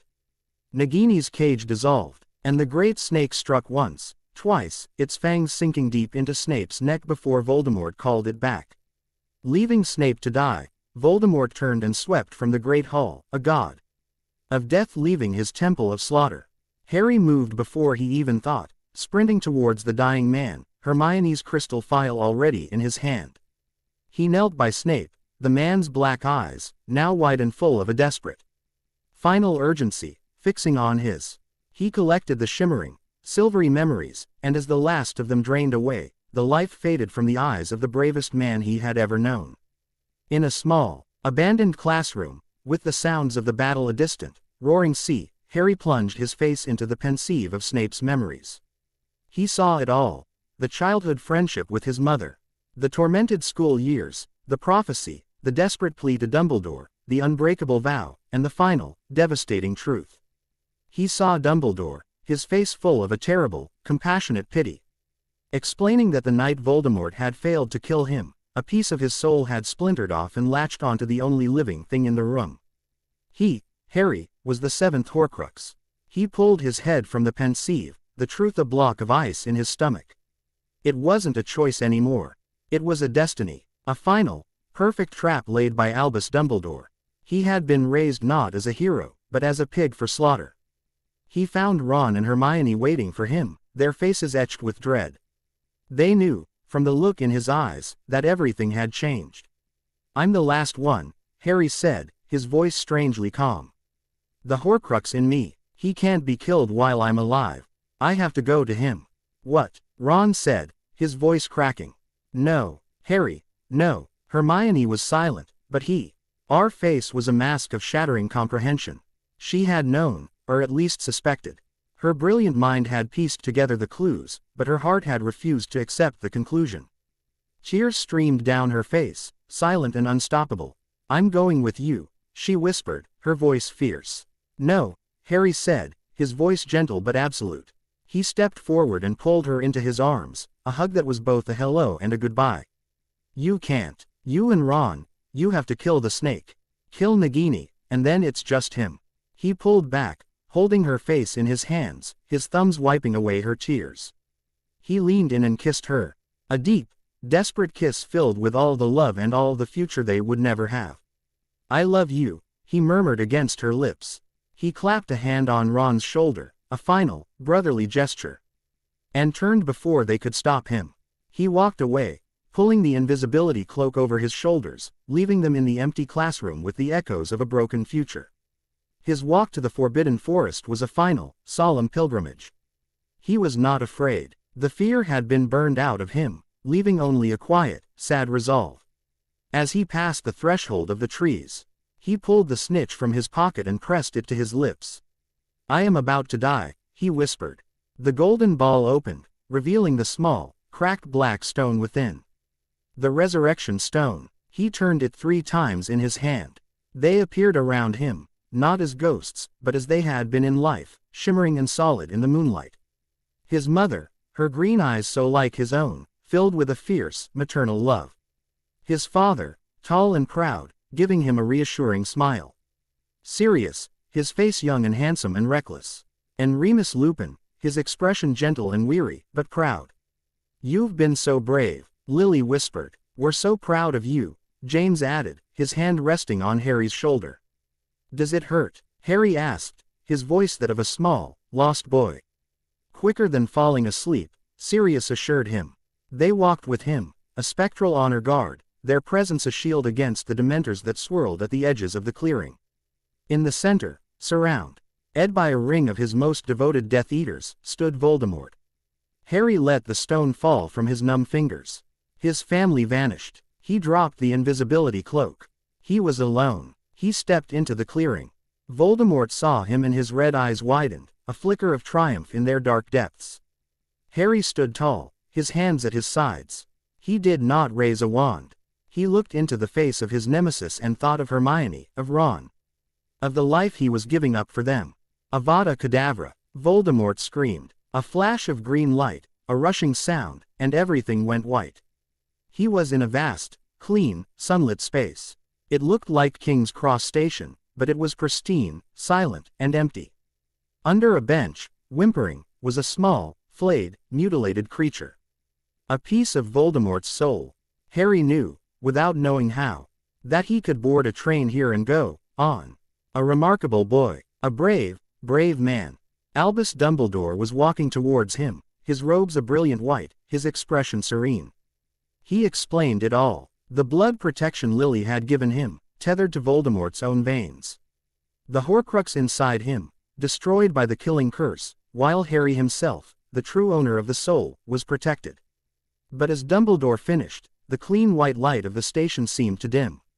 A patch of coldness spread from a far corner, a creeping shadow that did not feel like a shadow of darkness, but a shadow of absence. He did not account for this, Dumbledore murmured, his expression troubled for the first time. From the shadow, a presence emerged.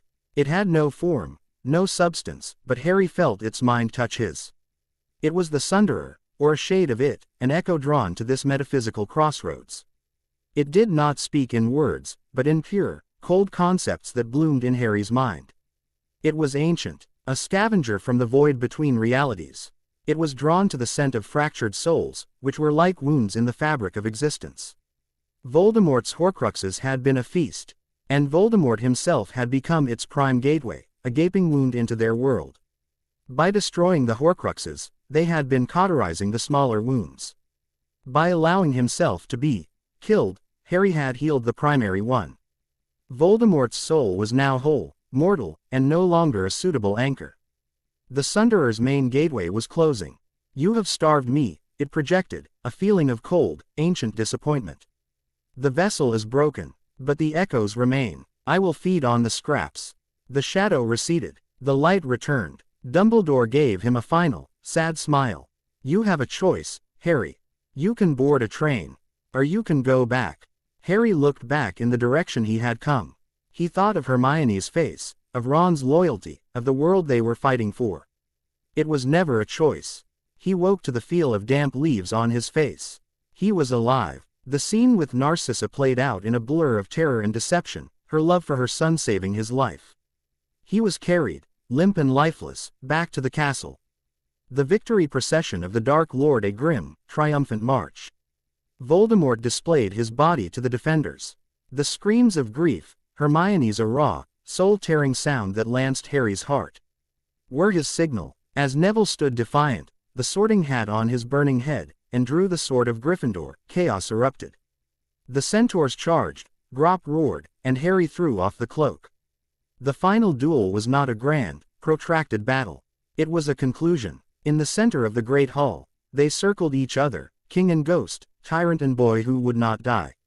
"The Elder Wand belongs to me, Tom," Harry said, his voice ringing with absolute certainty. "Snape was never its master. Draco disarmed Dumbledore that night.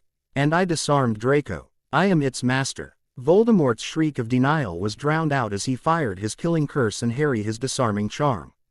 The green jet of light shot from the Elder Wand, arced through the air, and slammed back into its true master's enemy.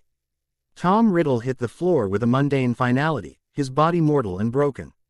He was dead. For a moment, there was a stunned, disbelieving silence. And then, a cheer began to build. A tidal wave of relief and joy. But it died in an instant. From Voldemort's crumbling corpse, a shadow erupted. It was not a ghost. It was a physical manifestation of the void, a formless, shifting entity of anti-light. The Sunderer, its vessel destroyed, was now free, a parasite without a host, lashing out in its death throes. A wave of absolute cold washed through the great hall. The torches flickered and died. The enchanted ceiling went black. The magic in the very air was being consumed, drained away. Witches and wizards, moments before cheering, collapsed to their knees, their strength, their very life force being siphoned away. Harry knew what he had to do. You couldn't curse a concept. You couldn't kill nothingness. You could only banish it. "Ron, Hermione, to me," he yelled. They ran to his side without hesitation, their faces pale but resolute. They were the only others who had truly seen it, who understood. They formed a triangle, with the shifting, life-draining void at their center. "We have to push it back," Harry said, his voice urgent. "Not with power. With everything else." They raised their wands. This was not a duel.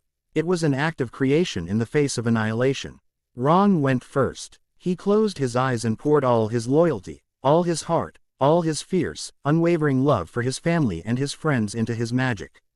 A warm, steady, copper-colored light emanated from him. Not a weapon, but a shield, a wall of pure, steadfast emotion that halted the Sunderer's advance.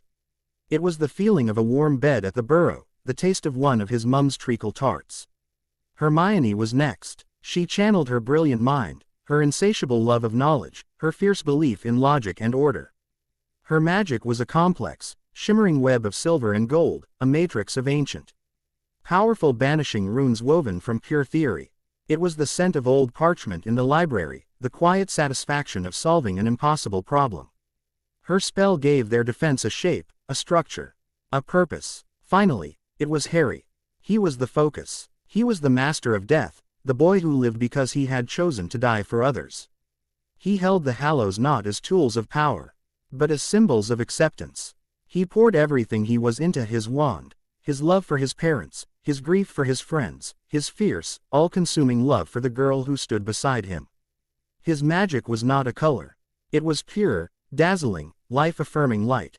It was the feeling of his first kiss in the orchard, the quiet strength of Hermione's hand in his in the graveyard. It was the antithesis of the Sunderer. Together, their magic combined into a single, overwhelming wave of pure, concentrated existence. It slammed into the void. The Sunderer, a being of absolute nullity, could not fight it. It could only retreat. The wave of life and love pushed the shadow back, forcing it through the sealed metaphysical wound in the world. With a final, silent scream that echoed not in their ears but in their souls, the entity was gone. The wound healed. The elder wand in Harry's hand, its purpose served in this ultimate act of magical balance, crumbled into fine, white ash. The light returned. The torches in the great hall flared back to life. The enchanted ceiling shimmered into a perfect, cloudless dawn. The magic rushed back into the room, and with a collective gasp, the exhausted survivors got to their feet.